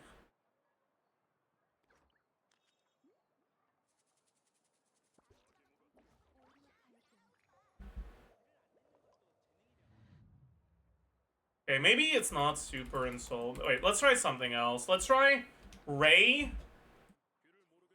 Ultra, and Nerdy. Perhaps. Perhaps it's that. Breakfast in bed convenience tray. 제1의 가치와 폰타인 대중 Blunt. 의미를 잘합니다. 앞으로도 전 제1의 자부심을 갖고 살아갈 겁니다. It can't be Ultra twice, right? There's no way.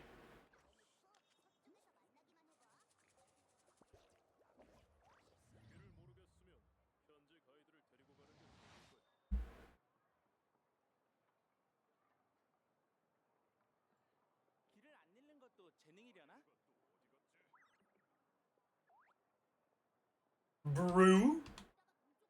Wordy. Extra. Ruler? Okay, not bad. Not bad.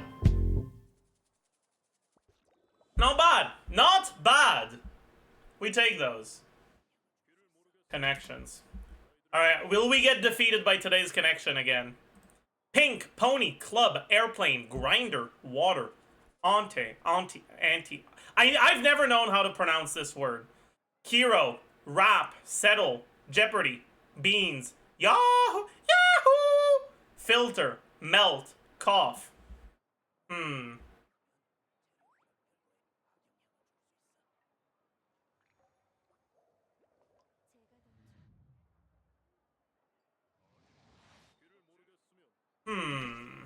Okay.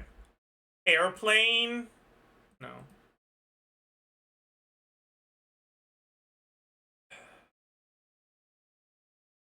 I think this is supposed to be pronounced auntie, but I'm not sure. Okay.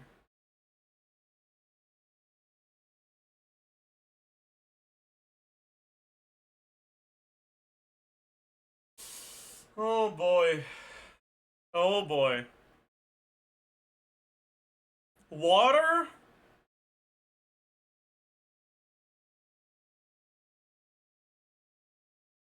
Wrap?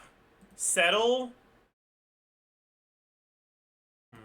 Maybe it's like baby related things. Here comes the airplane. Cough? No. Hero.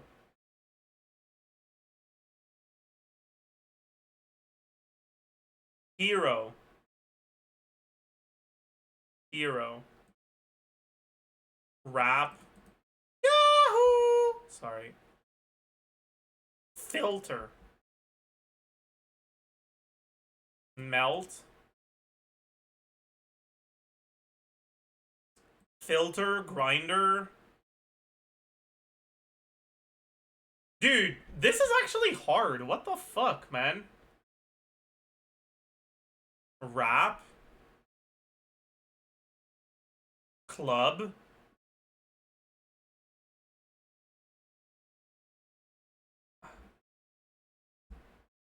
Melt. Perhaps. Probably. This is probably one of them, but I don't know what the last one is. No clue what the last one is. Okay, but that's probably one.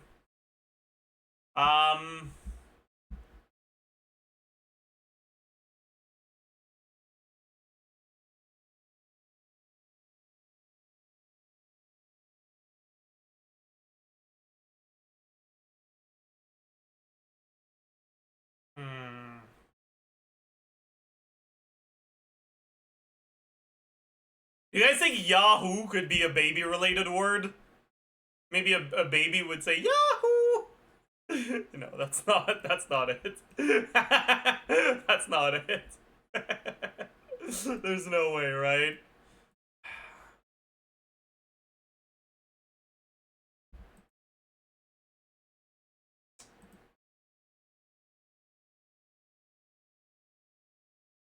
I know auntie is a poker term, but I don't know poker terms particularly well.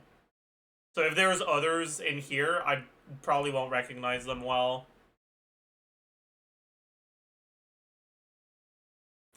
Beans. Beans are relevant in, like, fairy tales, I guess? Is there anything else that's relevant in fairy tales?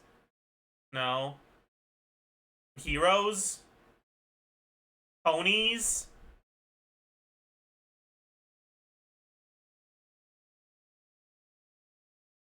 Pink? No, there's no fucking way.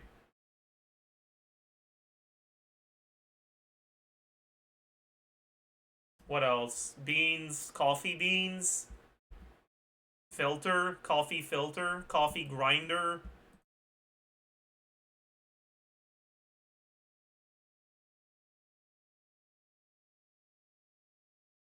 Coffee water, perhaps? Nice. Let's fucking go! Okay, okay. 1 out of 4. 1 out of 4. We still have the probable rap club melt for sandwiches. But I still don't know what the last one is. I'll try to keep that one for last. Auntie settle, perhaps? Jeopardy, perhaps?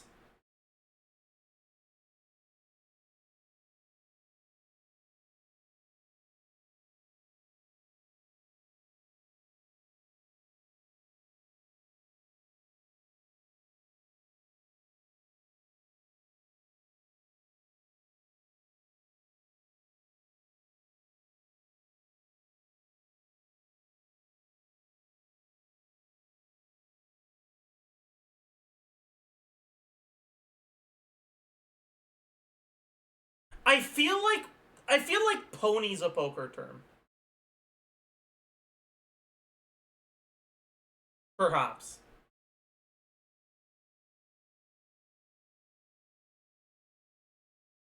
Wait, clubs. It could be clubs. But then I have no clue what the other one's gonna be. Oh, fuck.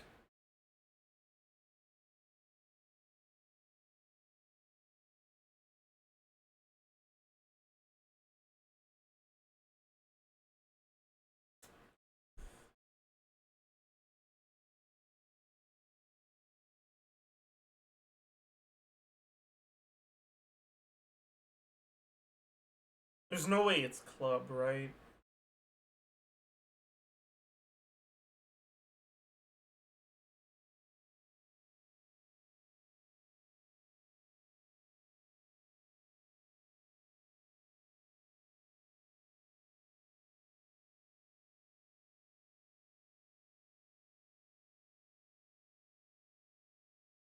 Cooked.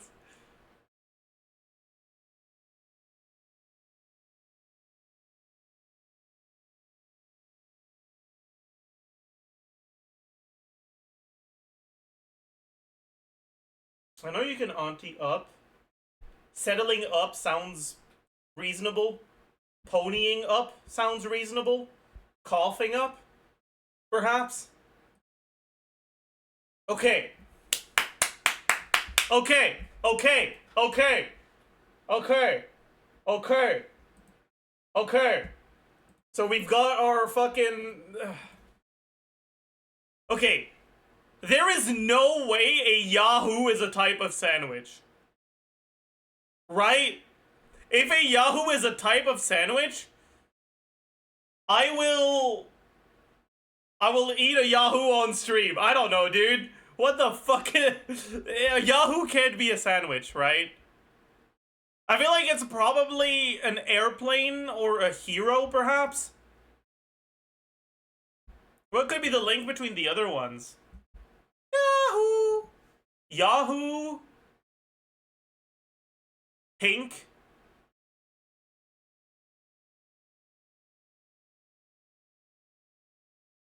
What the fuck is a...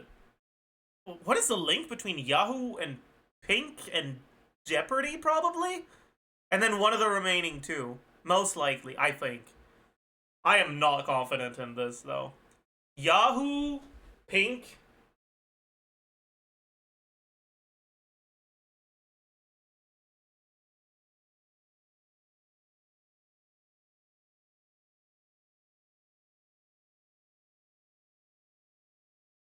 Okay. It might be... Because Pink the artist has an exclamation point instead of an I in the name. Yahoo, the website, has an exclamation point at the end. And Jeopardy, the show, also has an exclamation point. Right? I'm like fairly certain of that. So that's probably the other one. Which means that it's most likely that if I try to guess this and it's wrong, this will be the right one, I think.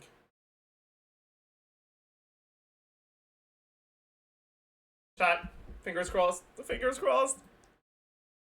Yes! What is airplane with an exclamation mark?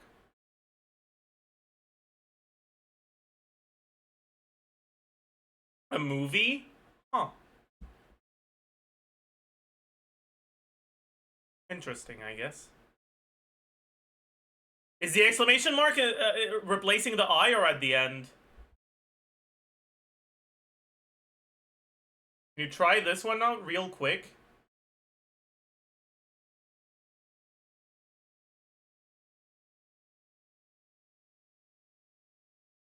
Accomplish, as in, it's amazing what you can accomplish. Pronunciation, as in, her pronunciation is flawless. Extremely, as in, we're extremely grateful. Mischievous, as in, the kids were unusually mischievous. Recommend, as in, I wouldn't recommend it. Analyze, as in, let's analyze the data. That's crazy, dude. Receipt, as in, don't forget your receipt. Miscellaneous, as in, several miscellaneous items. No! Oh, it's an E. My bad, dude. My bad. No! Strenuous, as in, strenuous activity. Separate, as in, that's an entirely separate issue. I wasn't, like, entirely sure this was an A, but... Alright, that isn't too bad. Right? Probably. I did not know miscellaneous was an E. There are difficulty levels at the top? Where?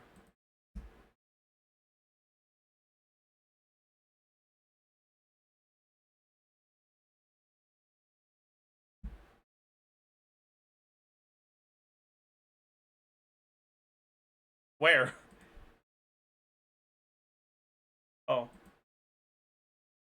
What difficulty is that? Is that easy?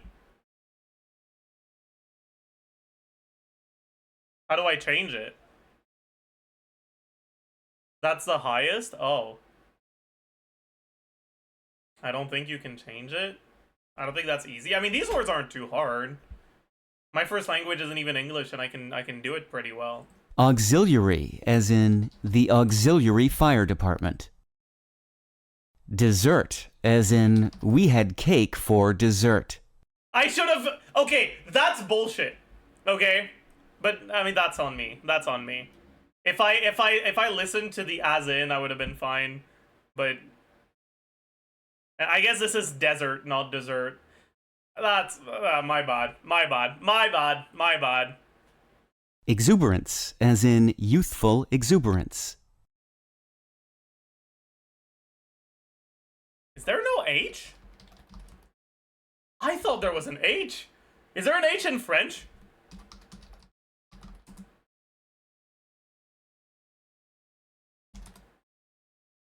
Yeah, there's... Wait, no, there isn't. Am I an idiot? Oh my god, I am an idiot. Why is there no... I felt like there was an H. Dude, my bad. What the fuck? Maintenance, as in routine maintenance on the car.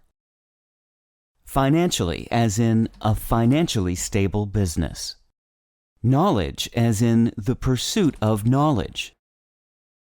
Sufficient, as in that explanation was sufficient.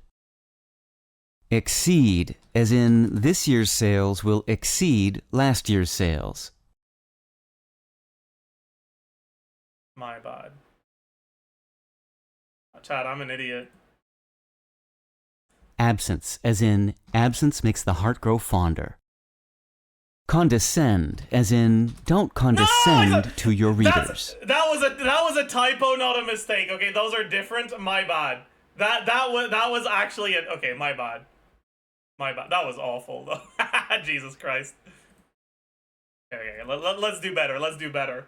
Horse, as in his voice was hoarse. Okay, I don't. That's fucked up. They can't make the timer start before they give the example, and then use words that have homophones. That's fucked, dude. That's fucked. Like, fine. I'll take my time and I won't make a single mistake. Okay, like, fine. Noticeable, as in a noticeable improvement. Tangible, as in tangible relief. Vacuum, as in vacuum cleaner.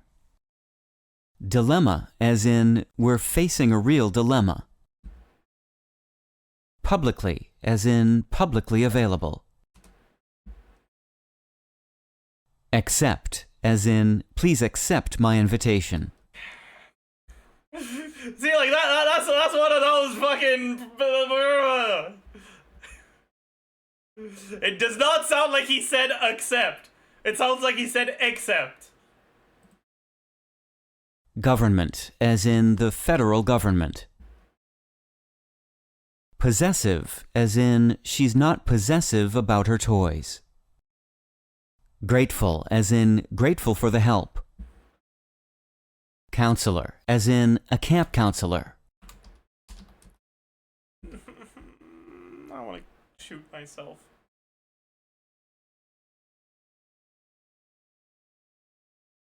It's fine.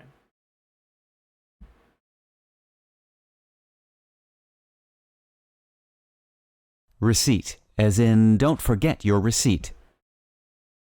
Accomplish, as in it's amazing what you can accomplish. Recommend, as in I wouldn't recommend it. Separate, as in that's an entirely separate issue. Strenuous, as in strenuous activity. Miscellaneous, as in several miscellaneous items. Now we know. Extremely, as in we're extremely grateful. Mischievous, as in the kids were unusually mischievous. Pronunciation, as in her pronunciation is flawless. Analyze, as in let's analyze the data.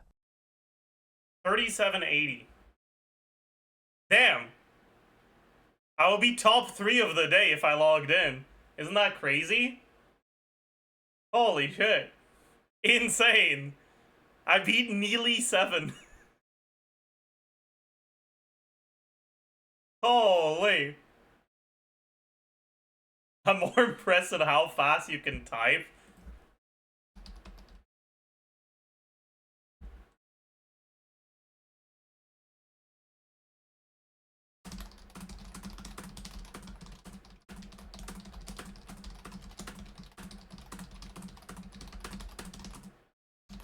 Fuck!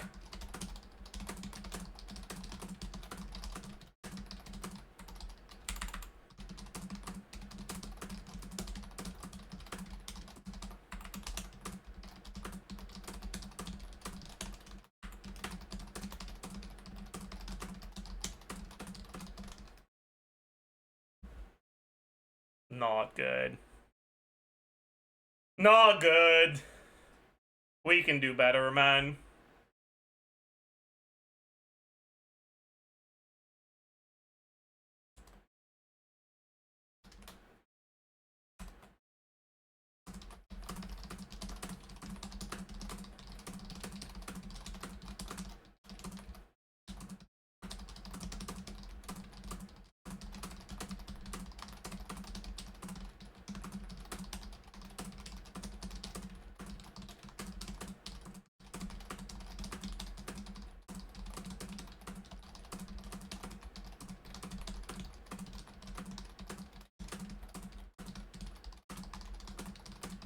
There we go. That I'm usually I'm at around 120.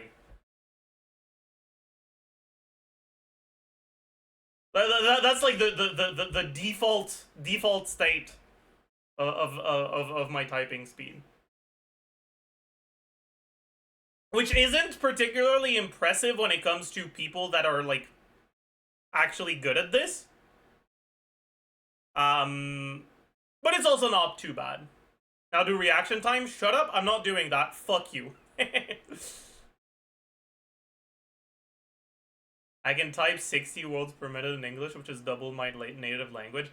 So, okay, the annoying part about typing in French is that accents require, like, letters with accents require more keystrokes. Which means that you're inherently going to type slower. Because there's a lot of accents.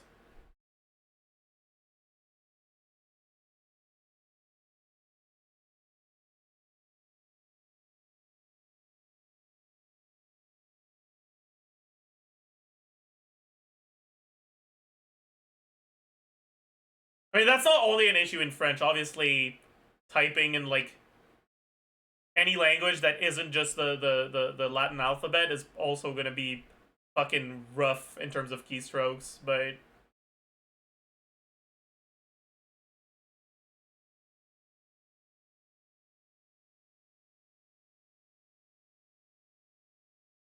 Japanese typing is a nightmare, yeah.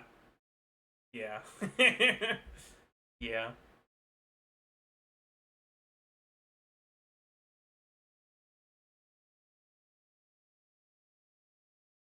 Anyways, let's do the Genshin duel.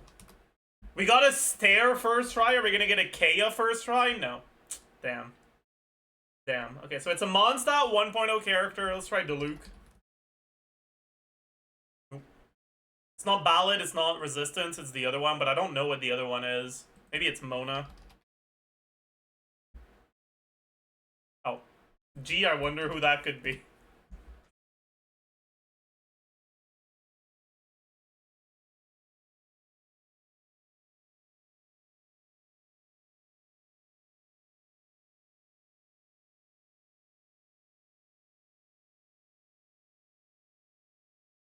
Quote, the higher they fly, the louder the explosion. Probably Yoimiya? Yeah. That's kind of dumb, though.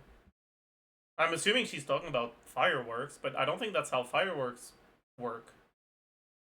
I'm, like, fairly certain that things that are further away tend to be less loud, not more loud.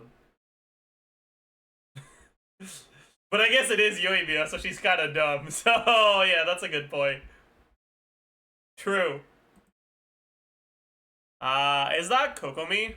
Kind of looks like Kokomi. Yeah. Yeah. I love fish. It's a bow. I don't know why, but I feel like it's alloy. It's not alloy. Bow and running. Yelan. Yeah. And then you've got the web. I feel like that's pushing it a little, dude. Yeah, sure. Why is that third one there? It's supposed to be invisible. Like the outline of the face is dotted. Anyways, bald. Not bald. Asta. It's not Asta. The 1.0 character. Serve. It's not Serval. It's a Gerillo character. Villa. Well, we're not gonna get this.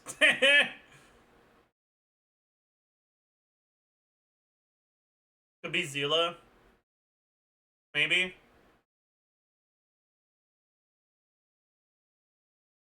Oh, shit, nice. Fucking free, dude. It could have been many others. It could have been, I think, Natasha. It could have been... But I guessed Zila, so it is what it is. It couldn't have been Japard, because it wasn't ice. It could have been Bronya, because it wasn't wind or harmony. Years of cold hardens the will, we shall never fall. That can't... There's no way this isn't Japard. Okay. That's probably Ron May. I've never seen this ability before, but it's probably Ron May. Yeah. I mean, I've probably seen it, but I don't remember it at all. But, like, also, it couldn't be anyone else. Do we get a Bende? No. Bellabog. So it's either Anton or Grace.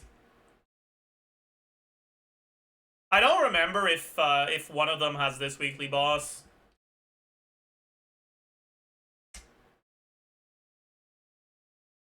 Yeah, I guess they both do. Okay.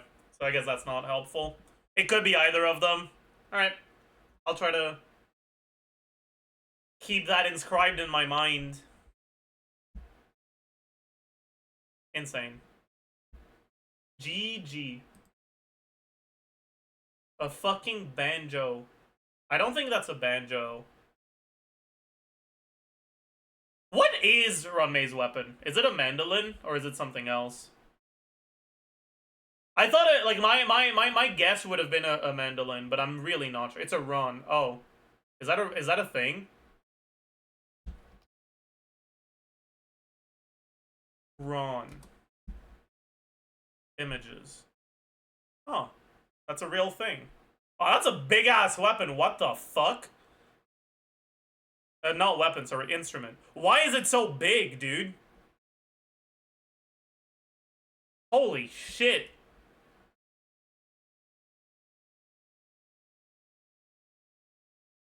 Dude, that's large. What the fuck?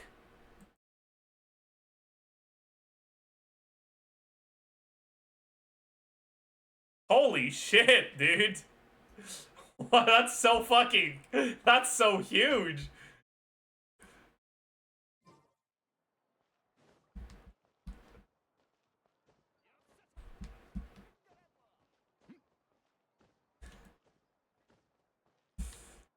Holy.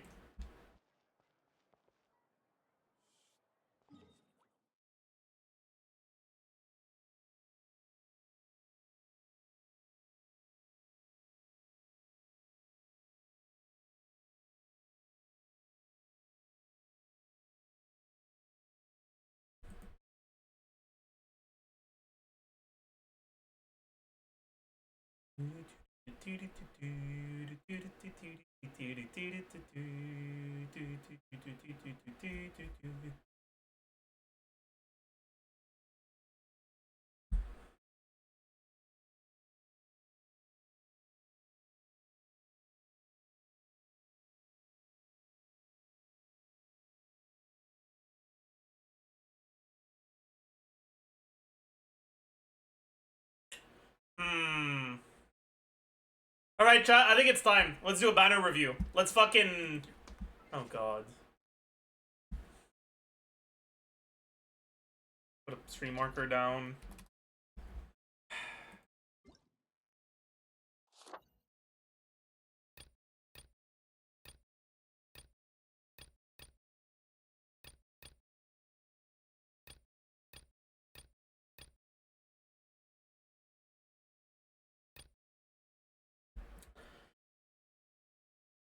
Hello, beautiful people, and welcome. Hi, to the patch 5.3 first half banner review, aka like 30 plus minutes of me being really fucking angry. I can't swear in the first minute of the video or 30 seconds or whatever of me being very angry.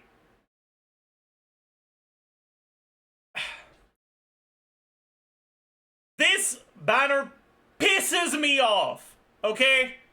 Like, I'm...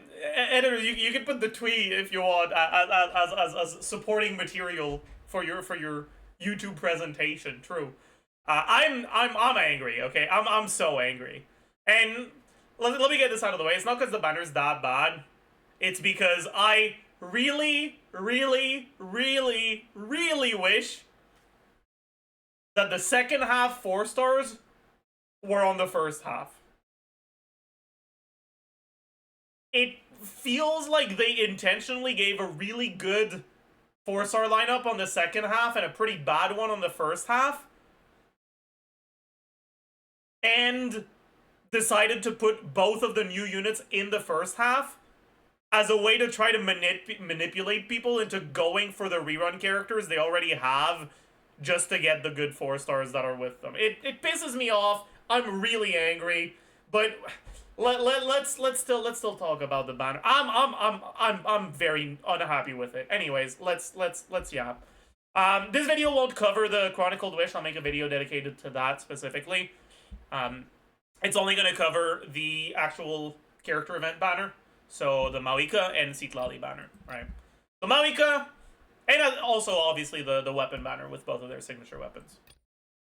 So, MAVUIKA is being run with Bennett, Diona, Kachina.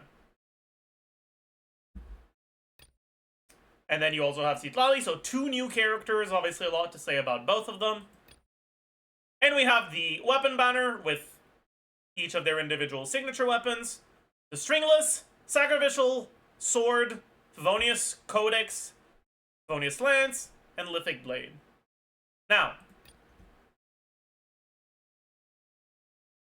let's go through all of the characters on the character banner before we talk about the quality of the banner as a whole. So, MAVUIKA and Citlali. For the both of them, I've already posted a pre-release video that you'll be able to watch if you want my, if you want an elaboration of my thoughts on them. But if you don't want to go and watch that, or if you've already watched it but you want me to refresh your memory, I'll still give you my overall thoughts on them. MAVUIKA is looking like a fairly strong character that is also pretty borderline manipulative, in the sense that her performance is going to heavily depend on whether or not you have the characters that are good with her. And the characters that are good with her are a lot more specific than is the case for a lot of other carries. And what I mean by that is that in MAVUIKA's teams, you need to have some fighting spirit generation. I'll get into situations where you don't, but at a baseline, you kind of do.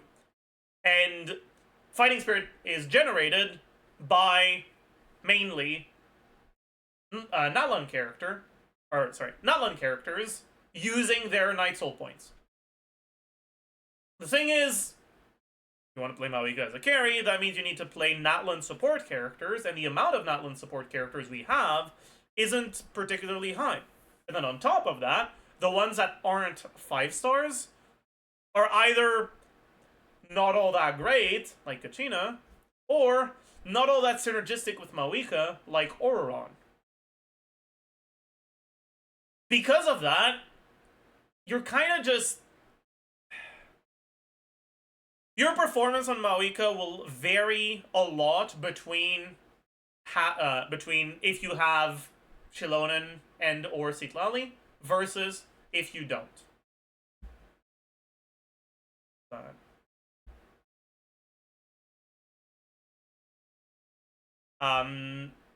yeah.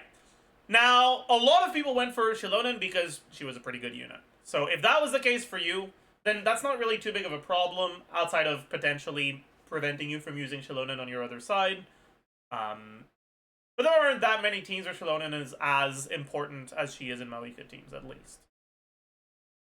That being said, if you're someone who didn't go for Shilonen because you were saving for MAVUIKA, honestly, fuck you, I guess. This is Hoyo telling you to go fuck yourself, and that only going for characters you like will get you heavily punished. If you don't like Shilonen, and you don't like Citlali, your MAVUIKA teams are not going to be the greatest.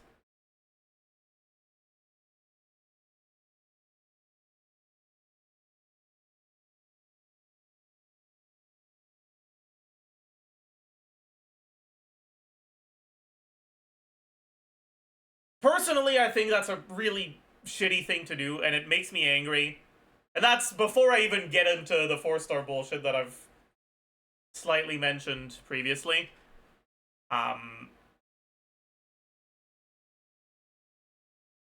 Just the fact that she's as reliant as she is on Natlan supports is really rough for people that just kind of want to get her, but aren't necessarily able to get all the units they want because they don't have an infinite amount of primos. Does that mean that you can't play her without other Natlan characters? No. Characters start with full energy, and in MAVUIKA's case, that means just that she starts with 200 fighting spirit. So for those of you who don't know, MAVUIKA's burst, instead of relying on elemental energy like every other character in the game, relies on fighting spirit, which is effectively a tally of the amount of Night Soul points you've spent.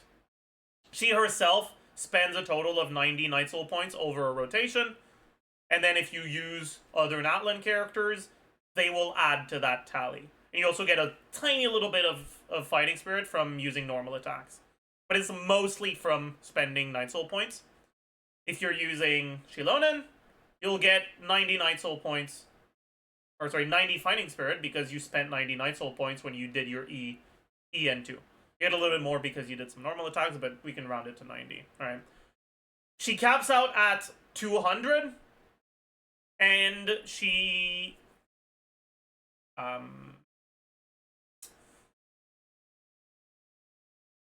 she can use her burst as long as she has 100 or more.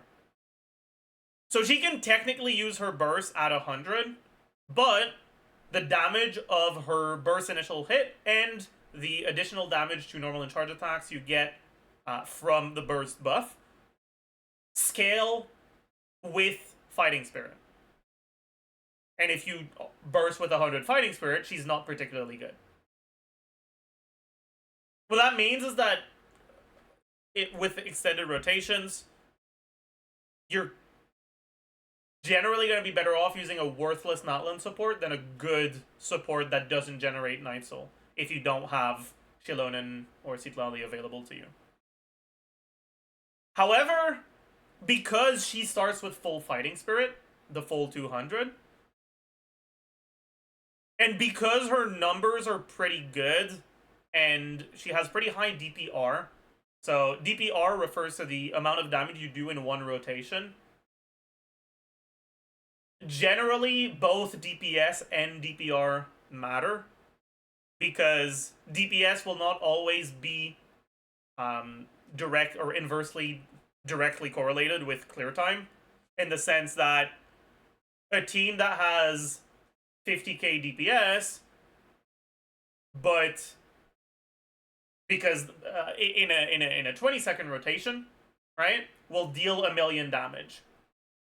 But if the enemy has like 1.2 million HP, you're going to need to go through the setup of your second rotation anyways. And so your clear time is not actually going to be that 24 seconds that it should take if you just look at the DPS.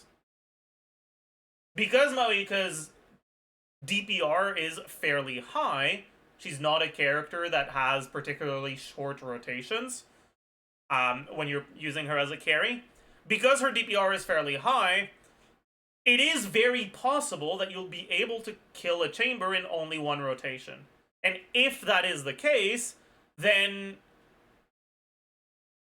what you can do is just kill, like, start your first rotation with 200 Fighting Spirit, pretty much kill the enemy, and then just go back to MAVUIKA, use your E, and just wait until the Night Soul points are gone, and you'll start your next chamber with like 170 Fighting Spirit or something. So all of that to say,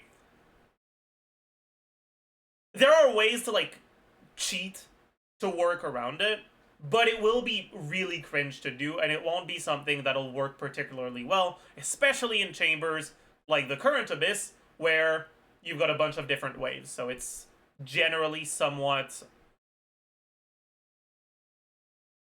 overly optimistic to consider the situation where you one-rotate a chamber.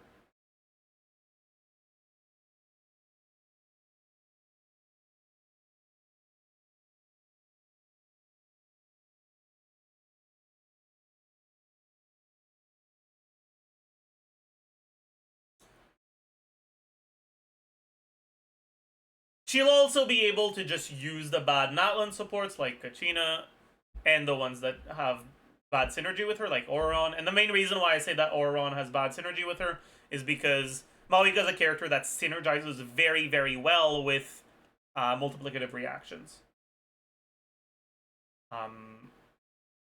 If you compare her to a character like Arlecchino, MAVUIKA can react a larger portion of her damage than Arlecchino can. Which means that playing her in teams that don't have those multiplicative reactions, those melt and vape reactions, will hurt her damage more than playing Arlecchino in those teams hurts her damage. That's not to say that the Auron teams will be bad. If you have your constellations on Auron and on ChesseBurgers, but because there's no real reason to play Auron in MAVUIKA teams unless you're doing a ChesseBurgers team. If you have those constellations on Auron and ChesseBurgers, the team can still be quite good. But if you don't have them, the team starts to be a little more, not necessarily like bad, but definitely not outstanding in the way that you'd probably expect out of an Archon. All in all, MAVUIKA's a relatively strong character that is very reliant on those Natlan supports. Without them, she's honestly pretty underwhelming. She's not bad, but she's definitely underwhelming.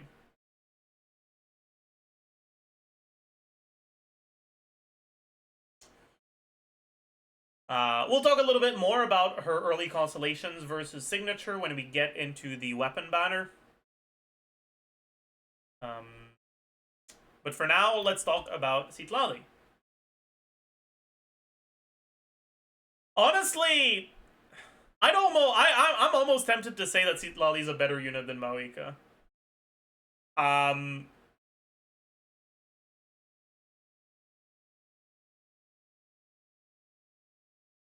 The main thing about Citlali is that she doesn't have the fucking bullshit reliance on other Natlan characters that MAVUIKA does. Now, just in terms of assuming you're looking at a good account that has all the things they need, I honestly would probably expect MAVUIKA to be a bit more valuable, or a bit... I would expect MAVUIKA to be a pretty, like, fairly strong unit. And while there are going to be a bunch of teams that can use Citlali, I'd probably say that MAVUIKA is a bit better than Citlali. But if you're only able to get one of them and you don't have Shilonen, I would definitely be leaning more towards Citlali than towards MAVUIKA. Usually I don't like comparing units to one another too much. But I think it's very relevant in this specific case because it's two new units that are being released at the same time.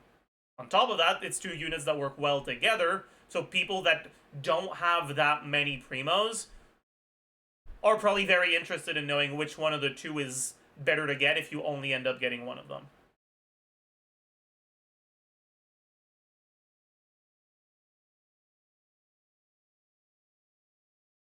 I'd say if you have Shilonen, Citlali is not necessary at all for a MAVUIKA, but if you don't, the difference between having Citlali as your Natlan character or Kachina is, like, actually massive. It's a very, very big difference.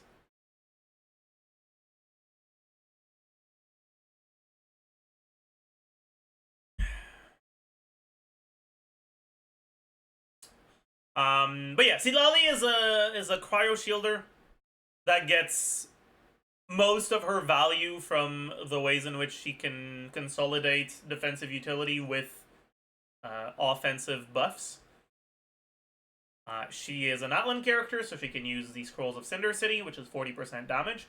She's a Catalyst user, so she can use TTDS, which is 48% attack.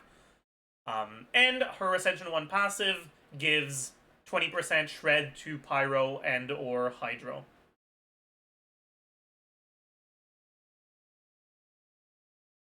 Those three things together makes her an incredibly powerful defensive option for melt teams, to the point of arguably making melt teams real. Now, there are melt teams, like, in the current version of the game that are fairly good, but they tend to have a lot of issues when it comes to practical applications. If you take, for example, the Arlecchino Kea melt team, which I will be talking about at length when I make a video about Arlecchino, because of her rerun. I have a lot to say about it, but it is one of the best Arlecchino teams. However, it relies on Kea's application, which can be rough against enemies that move a lot, or against multi-wave stuff.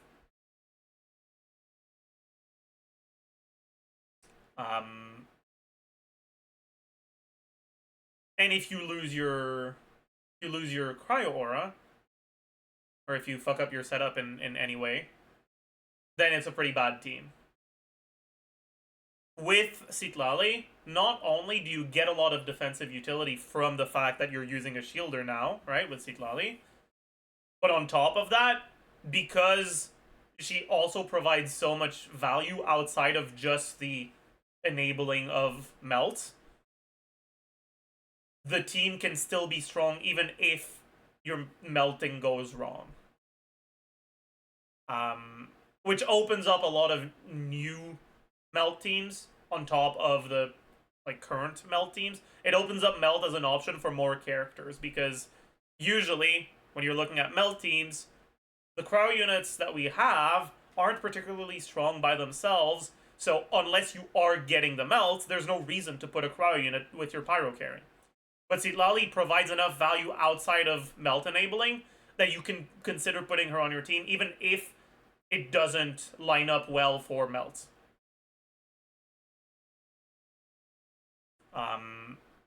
But yeah, so I'm looking forward to all the teams that are going to benefit from Citlali. I think the one I'm looking forward to the most is Gaming Citlali. I'm excited to see how well it'll perform. Obviously MAVUIKA Citlali as well, but that one's pretty obvious. And then finally Arlecchino Citlali. Those are the main three teams to keep an eye out for Citlali. But she is going to be valuable in a lot of different teams, even in teams where she's not all that synergistic, just because she gives a lot of buffs.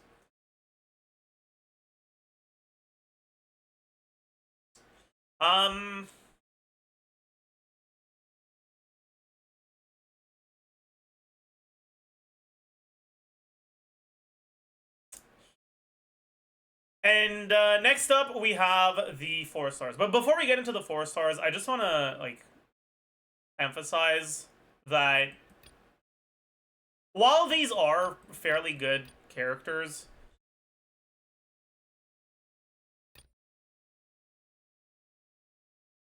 MAVUIKA isn't so strong that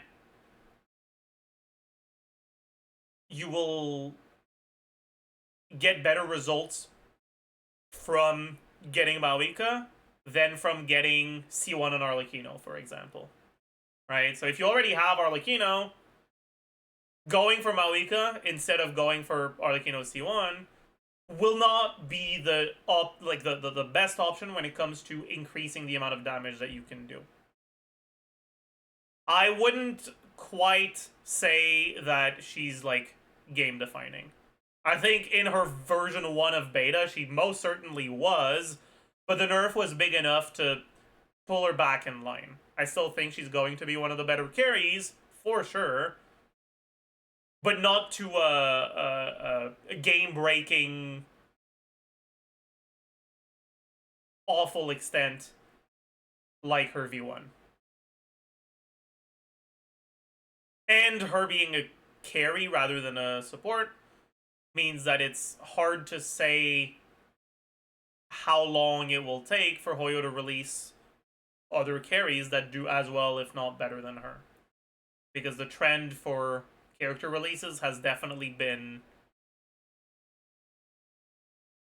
bordering on power creep. Most definitely. And while Citlali is good,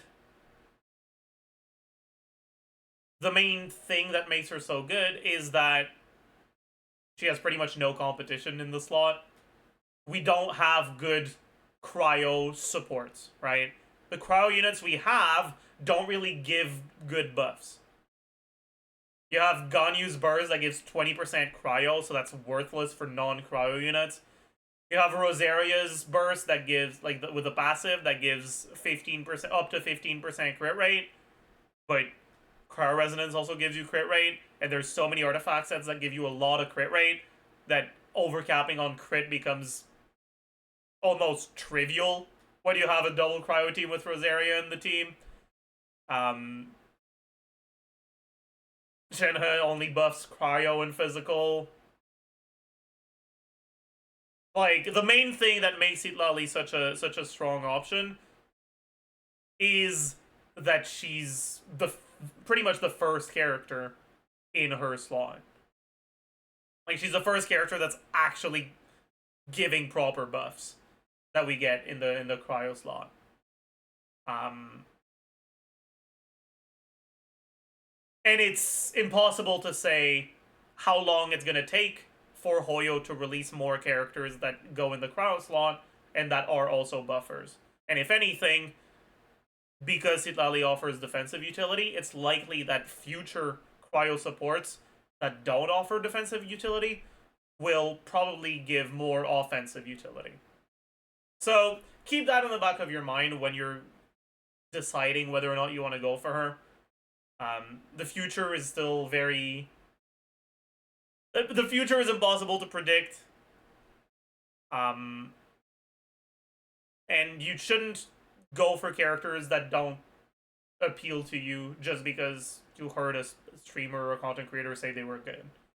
If it's not a character you like, if the gameplay loop doesn't seem interesting to you, don't waste your time and don't waste your primos. And more importantly than all, don't spend any fucking money on this shit game.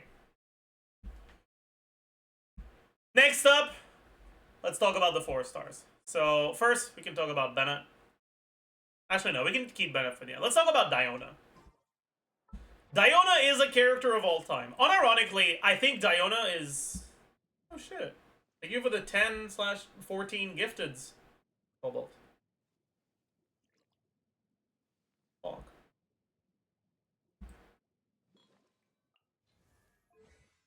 So, Diona is definitely a character of all time. Diona is Citlali if Citlali was bad. In her kit, she doesn't offer any buffs. She technically has a buff in her constellations, but like, the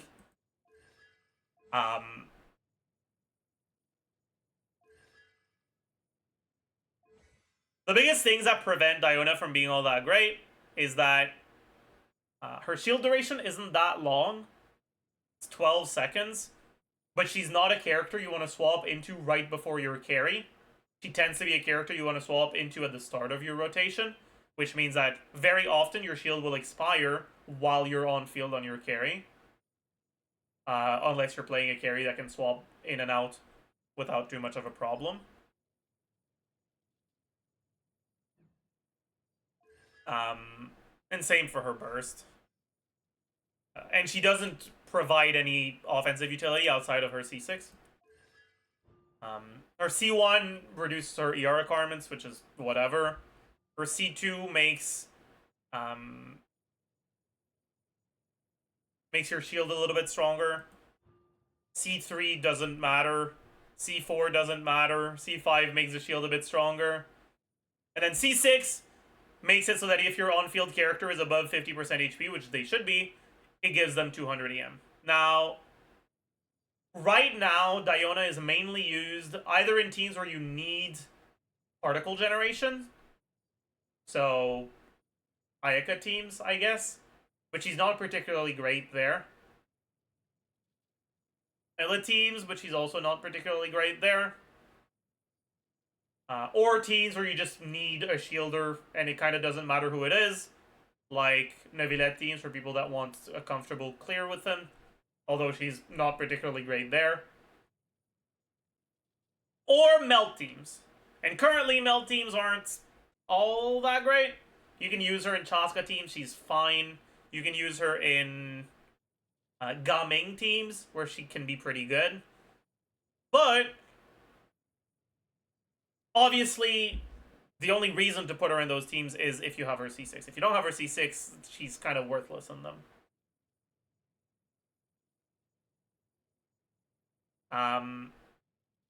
Currently, I'd say that the team that benefits the most from Diona is the Gaming Melt team that uses only 4-star characters. Gaming, Diona, Bennett, Rosaria. Which is one of the best 4-star only teams, but which is also one of the most constellation reliant 4-star only teams. The team's DPS gets like tripled between all the characters at C0 versus all of the characters at C6. Which is fucking wild of a difference. And you have to deal with a Venn diagram of overlapping circle impact with Diona's burst, Rosaria's burst, and Bennett's burst. Which can be really annoying to play with and lead to a lot of issues when it comes to the practical application of the team. But when things go right, it is a strong team. Now, how does that interact with the new upcoming characters? Well, one, you can potentially use Diona in a double Cryo MAVUIKA team, although I'm a little bit less convinced.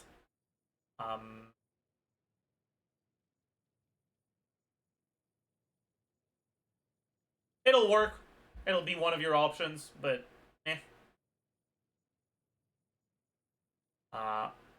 And you can use Diona as a second cryo slot in a double cryo Citlali melt teams with other carries. So something like Gaming again.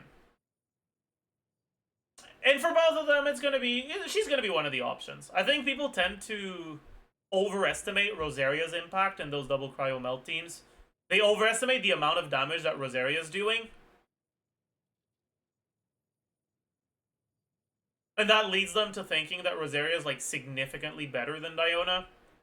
The reality is that if your application isn't much of a problem, if you're not reliant on Rosaria's application being faster than Diona's, just in terms of damage in those forward melt teams, Rosaria doesn't tend to be a particularly large portion of the damage, so losing that damage by going Diona instead isn't really that big of a deal.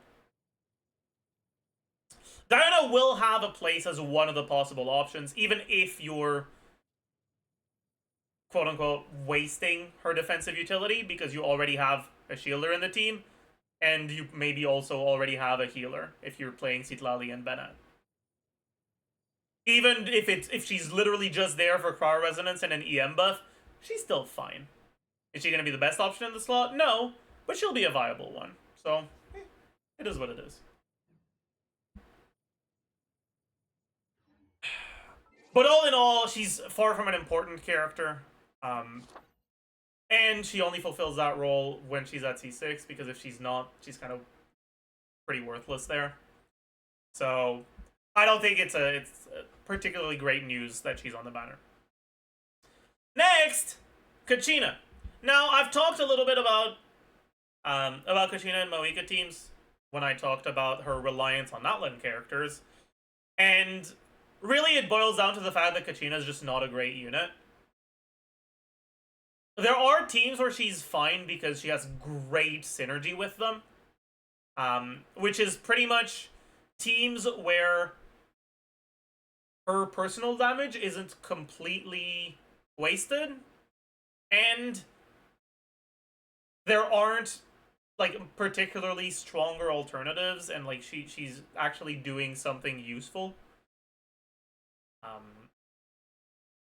So, for example, in Navia teams. In Navia teams, obviously, Shilonen will be better than Kachina, but if you don't have Shilonen, Kachina is still a viable option, because obviously you have that Geo Resonance, and which increases Kachina's damage, and because Kachina has a bit of off-field Geo, she'll give you a bit more crystallizes than Shilonen, which will lead to potentially more reliable shell generation for Navia's skill. Which makes it so that the difference in clear time between Kachina teams and Shilonen teams isn't actually all that great.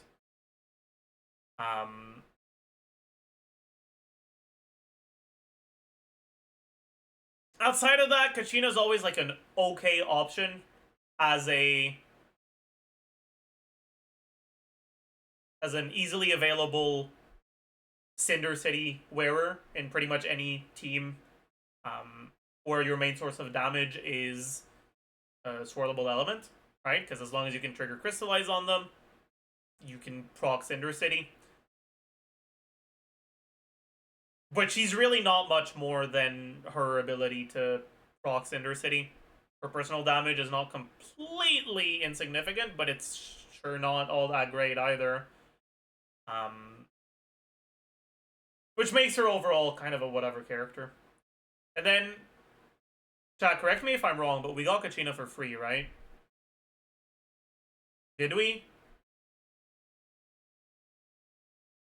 Yeah, everyone gets a Kachina for free, so her being on banners only matters for her constellations.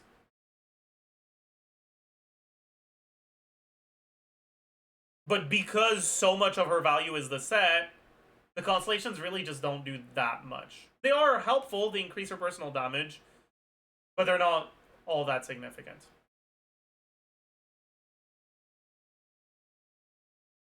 And then finally, we have Bennett, who is the GOAT.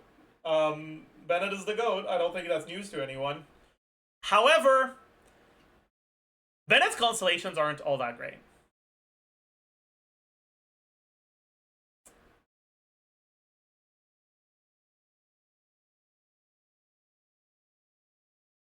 That being said, while yeah, his constellations aren't all that great, as it turns out, relatively minor buffs to the buffing ability of the best buffer in the game for attack scalers are significant, even if they're not major. Because his constellations affect his ability to buff your carry, even if the difference between C0 and C6 Bennett in terms of buffing isn't all that massive, because you're always using Bennett, even when he's C0 on those teams, they're pretty much just free upgrades to those teams, if you get the constellations. All in all, the difference between C0 and C6 Bennett tends to be the equivalent of somewhere between 30 and 50% attack on your carry.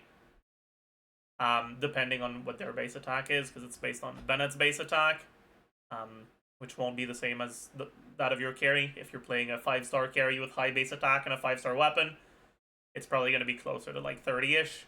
But if it's if you're playing like, I don't know, a character with deathmatch or something, with much lower base attack, then it could be the equivalent of closer to 50%. And then the potential 15% pyro damage from his burst, from his C6. Those things together are fairly nice. Generally, the difference between C0 Bennett and C6 Bennett on a team that is running a pyro carry is a little bit less, if not around the same as that carry's first constellation. On most of them, it's a bit less, but for characters that don't have, like, insane C1s, it can be about the same.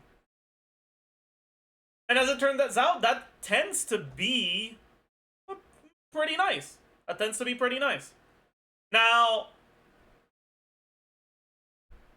because Bennett is a character that's available in the monthly rotating time on bargains, and because he tends to be on banners fairly often, and because he's as good as he is,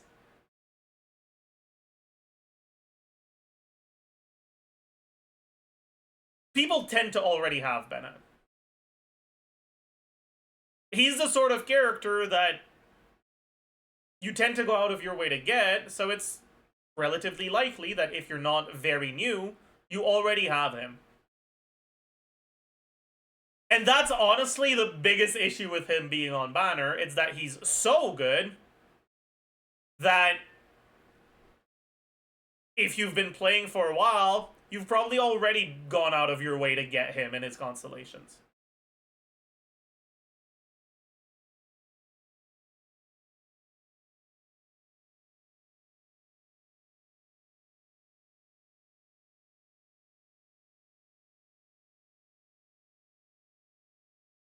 Which, personally, is sad for me because I've had C6 Bennett for a long time. Which is part of why I'm so pissed off at this banner. Both Bennett and Diona I already have at C6, and Kachina I will not play even if I get her constellations.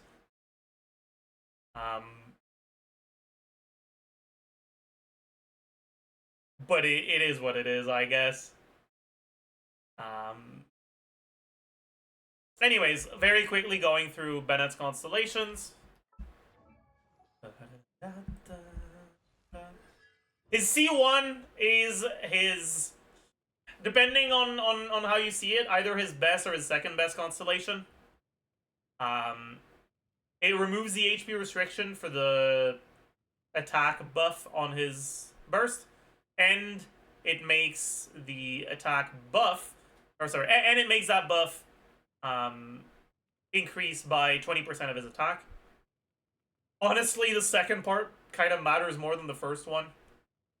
Bennett's healing is real high, so you don't tend to spend a lot of time under 70% HP, which means you don't tend to spend a lot of time not having this buff.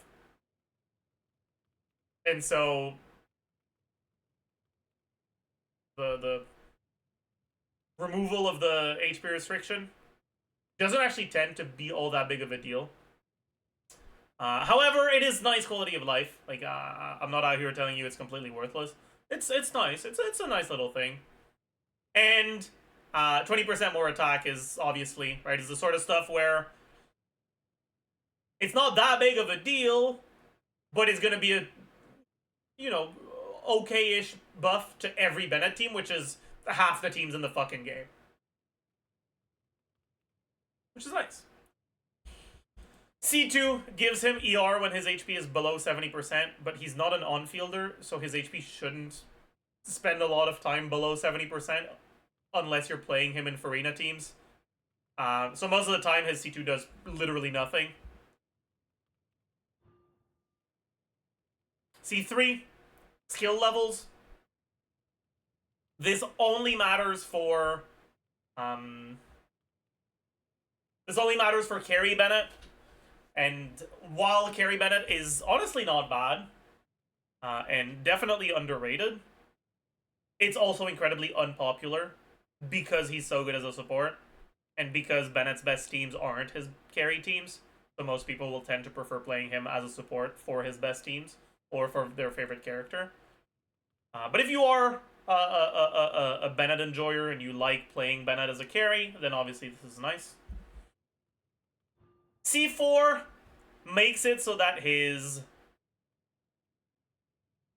whole level 1 skill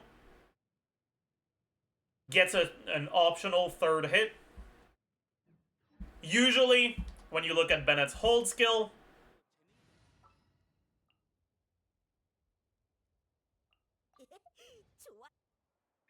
you can either hold it level 1 and get 2 hits, 1 slash in front of you and then 1 uppercut slash thingy, or you can hold it for longer and get a third hit after those 2 hit, which is him falling down and then getting knocked back. If you're doing it inside of his burst, he doesn't get knocked back, but whatever.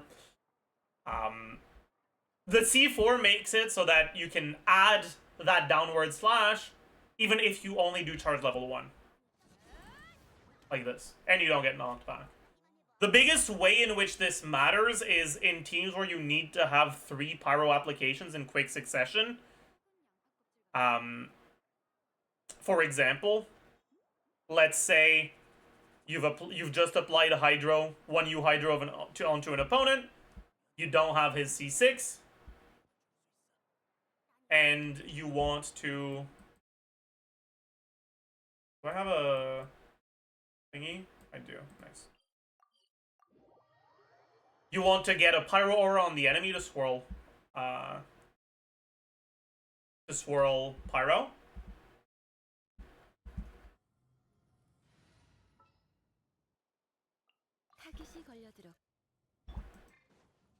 If you just do... Wait. Is the decay really long enough for that? That's crazy. Oh.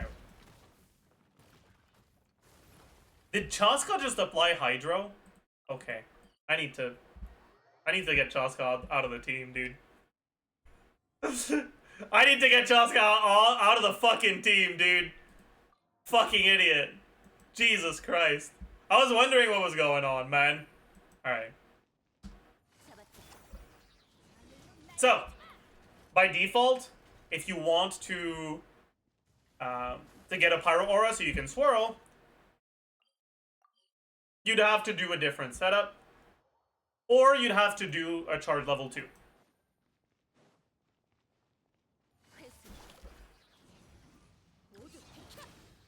Like this.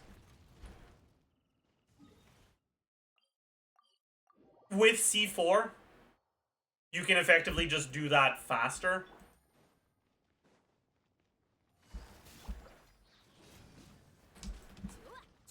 Which will make your setup a little bit shorter. It's honestly not a big deal in almost every team, but it gives you a little bit more flexibility in your setups, which can be nice. It's also not too bad if you're playing Vape Carry Bennett. But it's also not great because the time you spend charging and doing the animation of the attack is time you can't spend normal attacking for Hydro applicators like Yelan and Singto.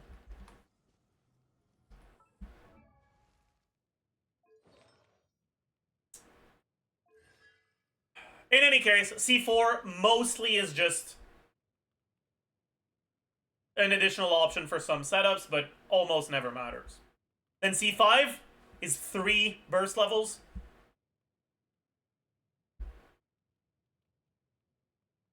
Now, 3 burst levels, if you crown his skill, makes the attack bonus go from 101 to 119, which is 18% more attack.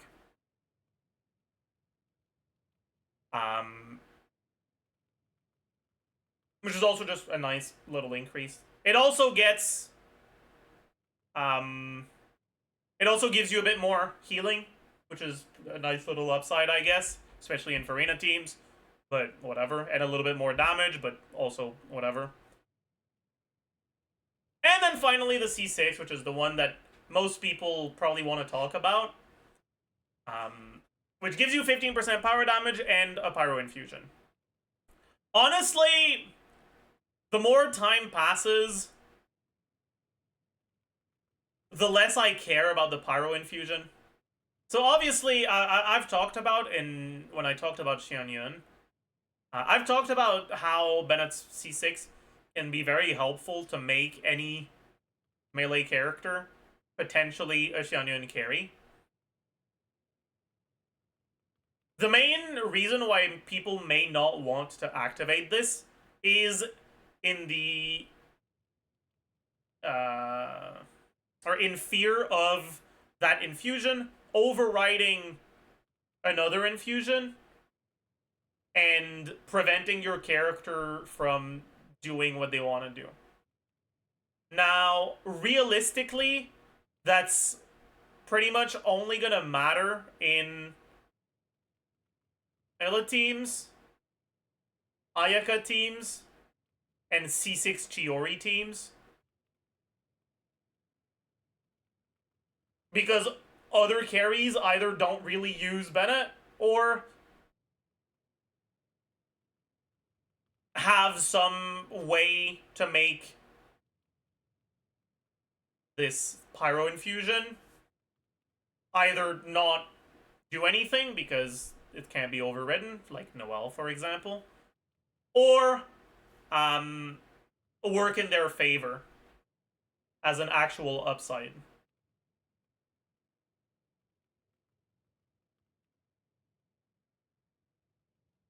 Who runs C6 Chiori with Bennett? Bennett is the best teammate for C6 Chiori.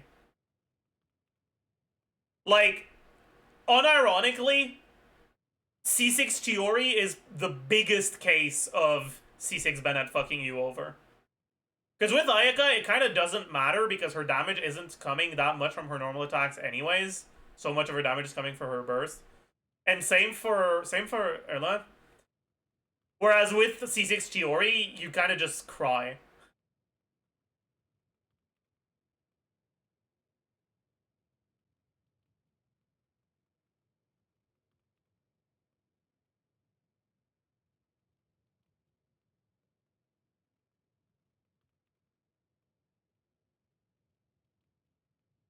But it's not like you're going to struggle to clear with C6 Chiori. Anyways, the point I'm trying to make here is there really aren't a lot of teams where this is a downside, and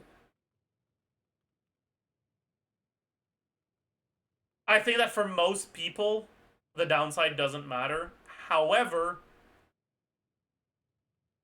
if they want you to hate yourself for activating Bennett C6, they can, right? Chiori is a fairly recent character, and they released her as a character who at C6 gets fucked by Bennett C6.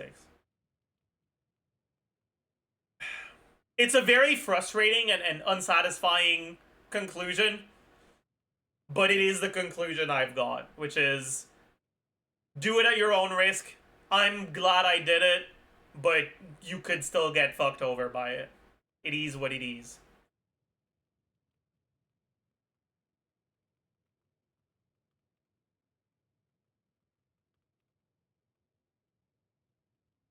What do you mean she doesn't get power infused at C0? On-field Chiori is fake at C0. On-field Chiori is a thing at C6.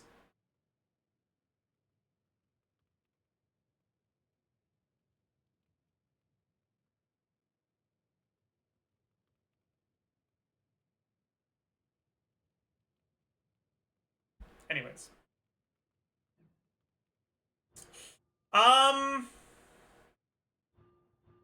But yeah, so that pretty much does it for the characters and their constellations. Now, how well do the 4 stars function with the 5 stars on banner? Unironically, not that poorly. Obviously, with MAVUIKA, you really want Bennett in almost all of her teams. And then, if you're a relatively new account, Kachina can function as the Natlan Night Soul Fighting Spirit generator. If you end up going for both MAVUIKA and Citlali, Diona is a functional last slot in the team as well. So all 3 of these characters can be nice to have on a MAVUIKA Citlali banner. But because Bennett is a character that so many people already have and potentially have at high constellation, because Diona is such a whatever character in MAVUIKA team, and because Kachina is only good if you don't have the other good Natlan supports, it's also not a great banner. I'd say it's a fairly nice banner for beginners, but not all that great for long-time players. Which brings us to the weapon banner. Also, hi Nick. A Horb. Never mind, Lud made it. It sucks. That's fucked up. He said, "Don't know all, like 8 messages, but very fire emote. I'm adding it. Thanks." I got you.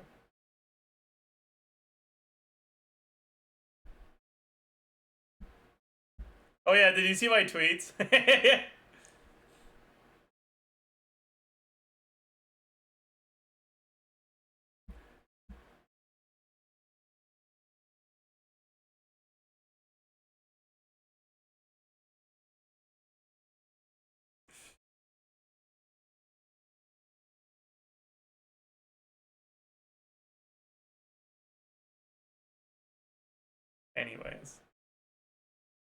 Anyways, let's get back to this. Okay, so, weapon banner.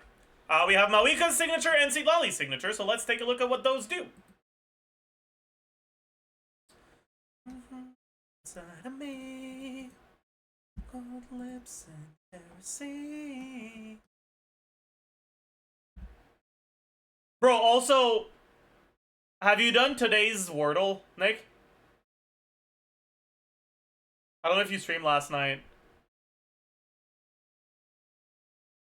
No?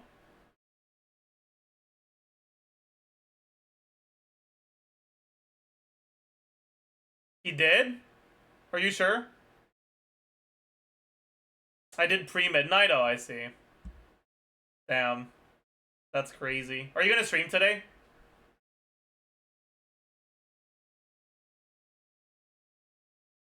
No?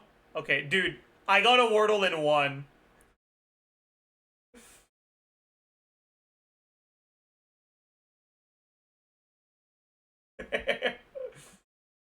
It's there. Alright. Anyways, let's get back to what we were yapping about. So, MAVUIKA's signature weapon, 741, which is high base attack.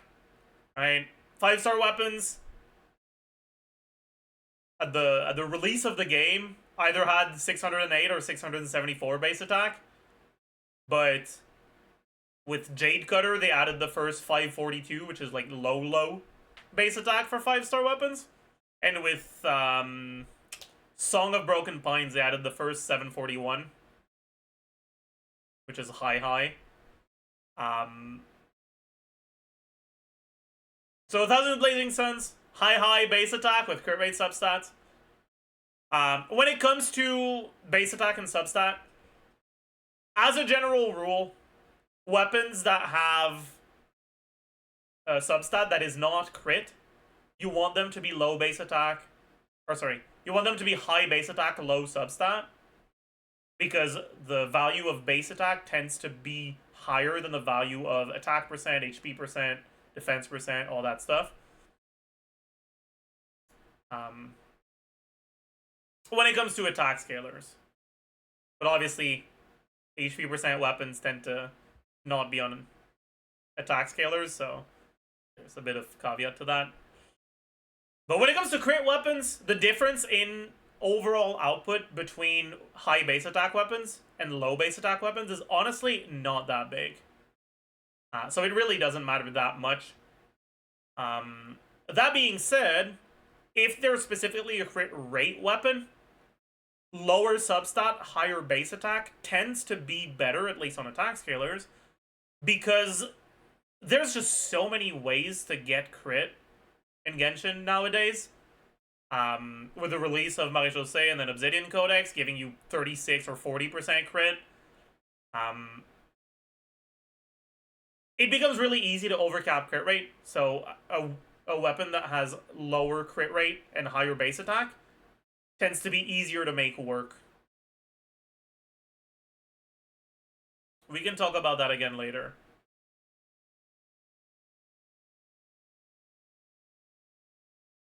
Anyways. But yeah, so low base attack, or so high base attack is good, especially because double cryo MAVUIKA teams will definitely be some of the MAVUIKA teams you can play. And if you're playing double cryo MAVUIKA, you have Cryo Resonance, you have Obsidian Codex, you can have Rosaria if you're using her. And then with this, that's a lot of crit rate. So you're happy that it's high base attack, low substat instead of the other way around. And then the passive, gain the Scorching Brilliance effect when using skill or burst. Crit damage increased by 20% and attack increased by 28%. For 6 seconds. If your normal attack and charge attacks deal elemental damage, the duration is increased by 2 seconds up to 12. Additionally, when the equipping character is in the Night Soul Blessing state, the effects are increased by 75%. In other words, because pretty much every character has a skill and a burst, this is a relatively generic 20% crit damage and 28% attack that also has an increased effect on Natlan characters with 35% crit damage and 49%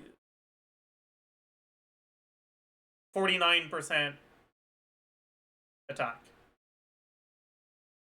For MAVUIKA, this tends to be a little bit north of 25% better than her best free-to-play weapon. However, that is in reaction teams.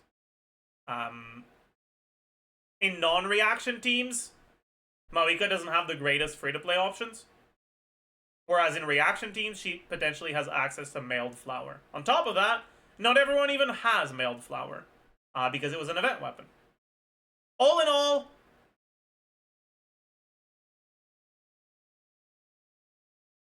her weapon is pretty alright. It's definitely in line with other recent 5-star weapons. The question is it better to go for the weapon or for her constellations? And I'd say it kind of depends. So let me very quickly talk about MAVUIKA's C1, which is part of my frustration with her kit. At C1, her skills Night Soul point generation is increased to 120 instead of 80.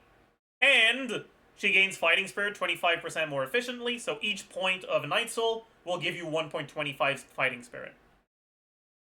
In other words, this becomes 120 plus 10 from the burst, so 130 Night Soul points, which gives you, what,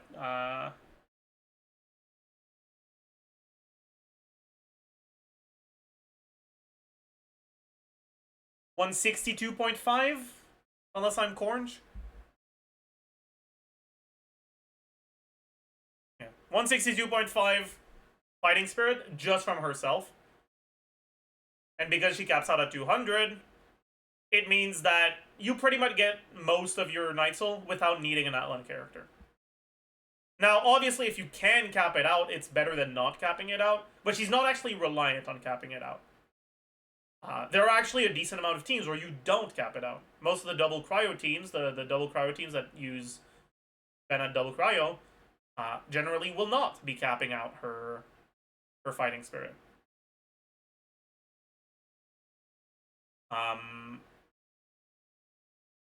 This makes those teams slightly better because it makes it so that you cap it, but it also, and maybe more importantly, enables the ability to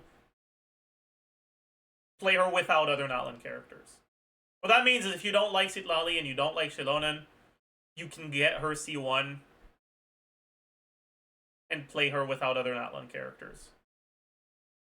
But man, does it feel scummy when C1 is a solution to a kit restriction. Especially when that kit restriction is, by default, preventing her from having good teams that don't have other specific 5-star characters. This feels really scummy. I don't like it at all. But it is what it is.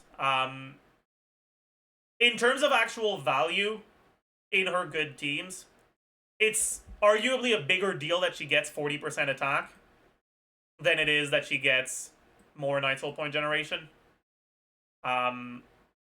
It's a fairly reasonable C1, just in terms of power, when you look at her teams that are already good.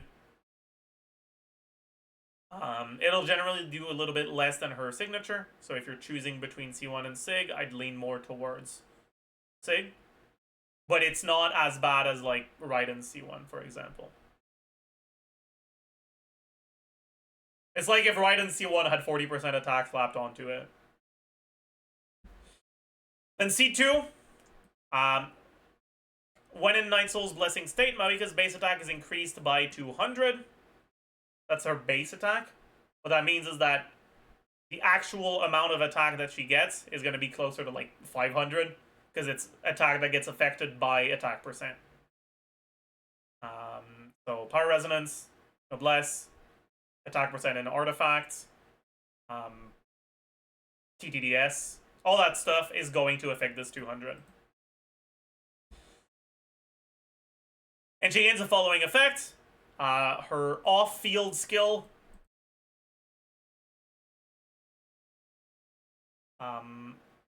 gets 20% Def Shred, which is okay. It's obviously pretty good for her support role. But it doesn't debuff resistance for her on-field stuff, only for her off-field stuff. And then for her on-field stuff, she gets more... She gets slightly higher motion value on her burst and on her charge attacks. All in all, this is a fairly strong C2. If you're looking at C1R1 versus C2R0, I'd lean more towards C2R0.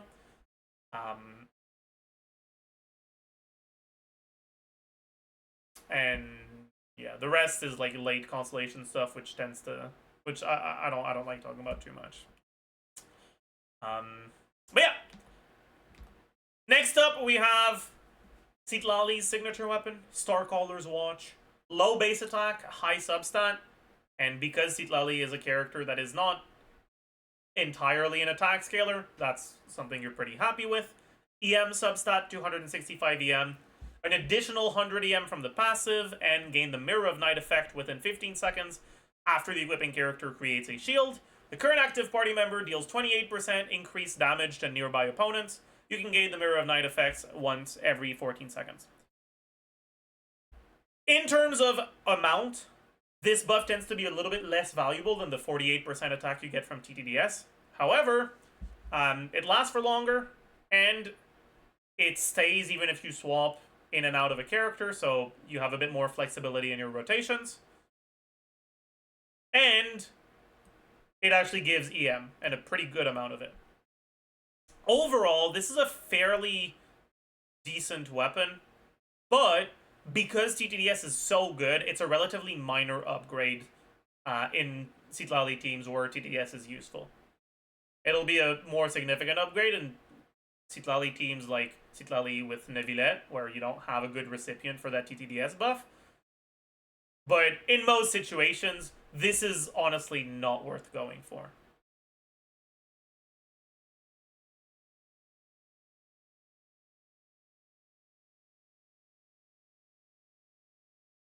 And then finally, we have the 5-star weapons. Sorry, the 4-star weapons. So we have Stringless, Slack Sword, 5 Codex, 5 Lance, Lithic Blade. So first, Lithic Blade, pretty bad, pretty not good, pretty dog shit. It's not a completely worthless weapon, but weapons like that like aren't really good at R1 and that are weapon banner exclusive, so you aren't that likely to get that many refines on them, already start with a handicap. And then on top of that, when you look at Leo Claymore characters, most of them are played in teams that don't have many other Leo characters. Pretty much the only thing I can think of the top of my head that uses a good amount of Leo characters, where you could use Lithic Blade is like Gaming, Xianyun, Yilon, Farina, maybe.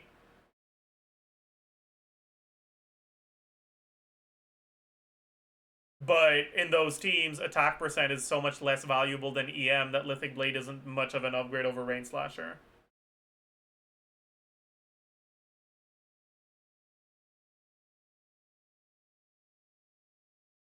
All in all, Lithic Blade is honestly just not all that great. Favonius Codex is a fairly good weapon. Now, because TTDS exists, there's a bit less room for Fav weapons dominance in the Catalyst slot. However, there are a decent amount of teams where TTDS doesn't do that much. If you look, for example, at Hyperbloom teams, Favonius Codex tends to be really good for Nahida. If you look at Mona teams, TTDS is good, but her ER requirements tend to be so high that Fav can still be nice, because it's possible your artifacts don't allow for you to use TTDS. And honestly, there's just not that many characters that care that much about Fav in the Catalyst slot. But the ones that do quite like it. It's in my opinion, Fav Codex is like around the same value as Fav Bow, in that it can be good, but it's not a necessary weapon on an account. So they were like in the middle between the goats of Fav Lance and Fav Sword, and the fucking worthless trash of Fav Greatsword. Anyways, speaking of Fav Lance, it's on this banner. Fav Lance is amazing because there's just so many polearm characters that want Fav.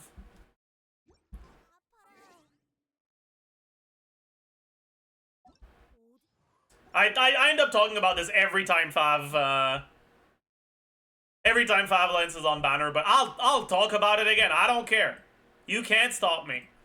But so many of the polearm characters have Fav as either their very best option, their very best 4-star option, or at the very least, a competitive 4-star options with other weapons. Right? With Sharing Ling, it's the very best option for her in quite a few teams. Namely, teams where her personal damage tends to be relatively low and her ER requirements are hard to fulfill. So, for example, Molani teams. With Zhongli, it's almost always just his best weapon, period. Because your shield won't break even if you're not on Black Tassel. And no other weapon gives you proper support utility outside of Fav in the polearm slot.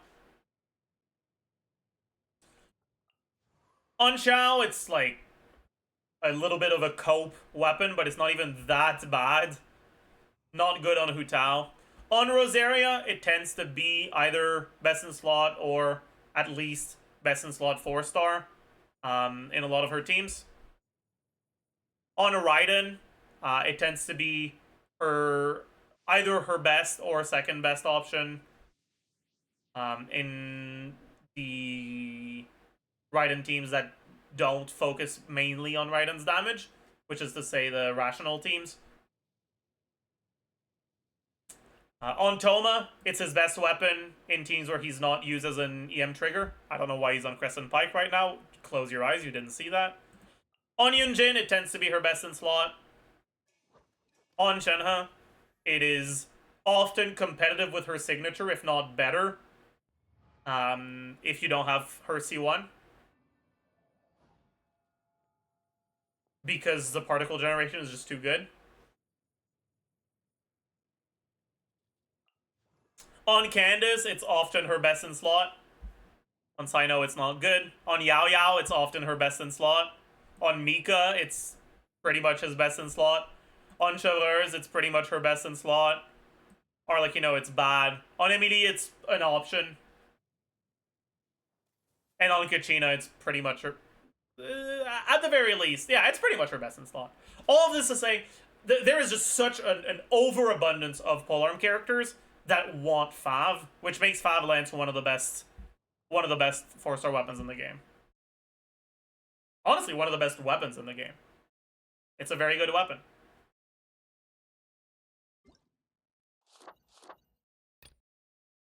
Next up, Sack Sword. Sack Sword is the age-old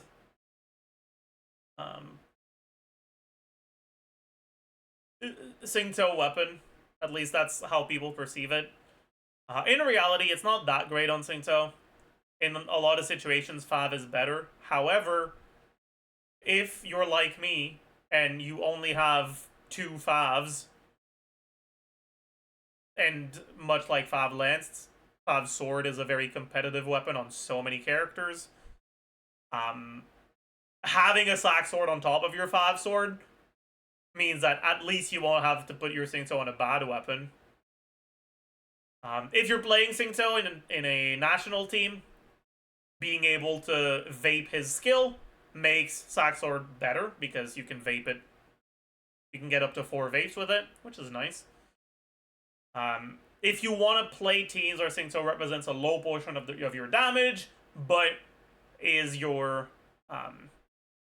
cooldown gate because of his 21 seconds skill cooldown, you can potentially play Sack Sword and do 1 skill Singto just to remove the skill cooldown so that instead you're gated by the 20-second burst cooldown, which is, like, okay.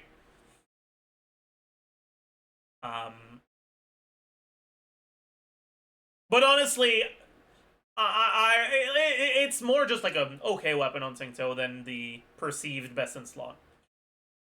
And alternatively, it's relatively underrated on characters like Kazuha, where the additional grouping can be quite valuable.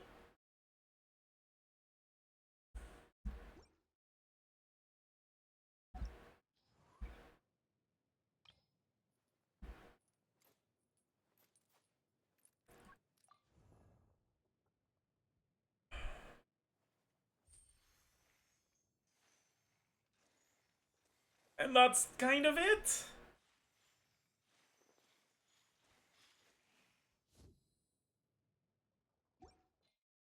That being said, they've been moving towards more boss content even more lately in Abyss. So the group... I mean, part of that is probably to make people feel like Shilonen is better than she is, and Kazuha is worse than he is. But it has made Sack Sword a bit less good on him lately. All that to say, Sack Sword is like a fine weapon, but it's not all that great either. It's an okay. It's like pretty average. And then finally, Stringless, which is very good for Fischl in aggravate teams.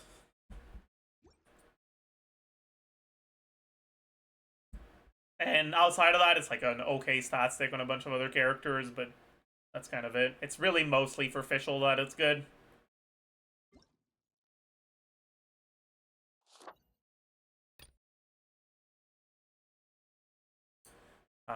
In some ChesseBurgers teams, it's also good.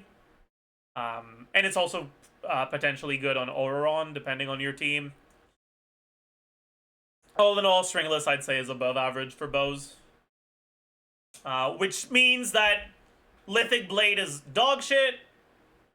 Fav Codex and Sack Sword are, like, about average. Stringless is a bit better than average, and Fav Lance is significantly better than average. Very good. Which means that the overall 4-star lineup, I'd say, is a little bit better than what you usually get. A little bit better than average. But the 5-star lineup...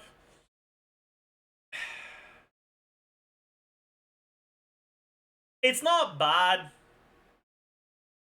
But the way I see it...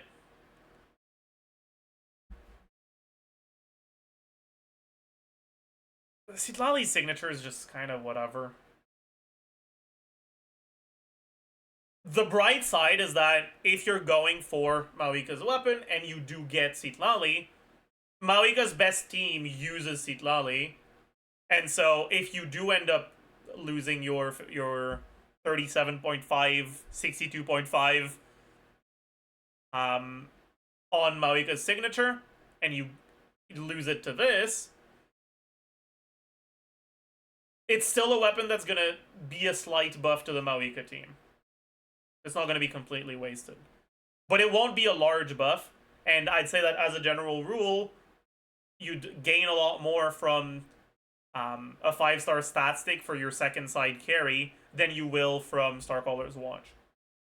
All in all, for MAVUIKA, this weapon banner is honestly about average.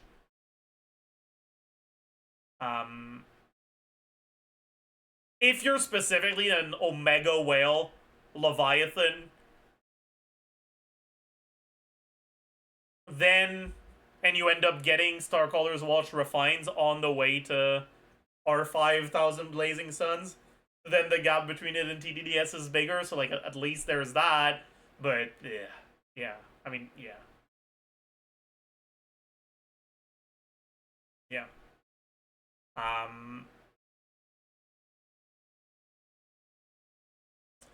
All in all, I'd say that this weapon banner is slightly above average, and this character banner is pretty significantly below average for long-term players, but about average, if not slightly above average, for new players that could actually benefit from the Bennett cons.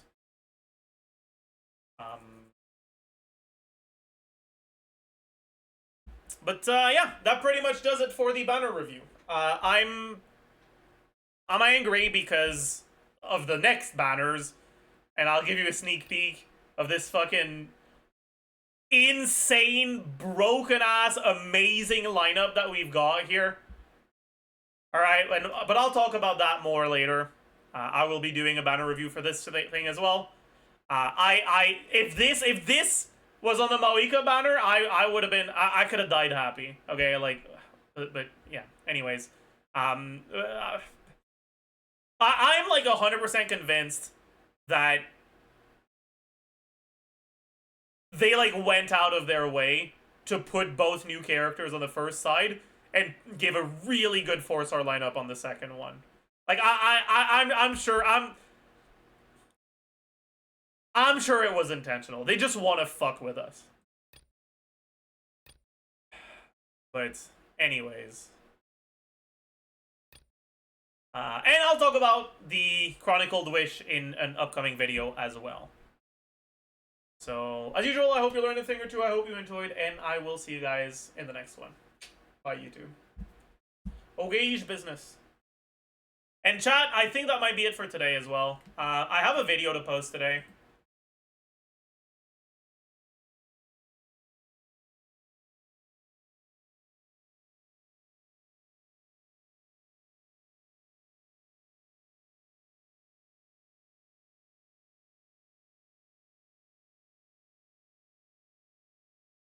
Contexto first. I actually don't want a Contexto today, sorry.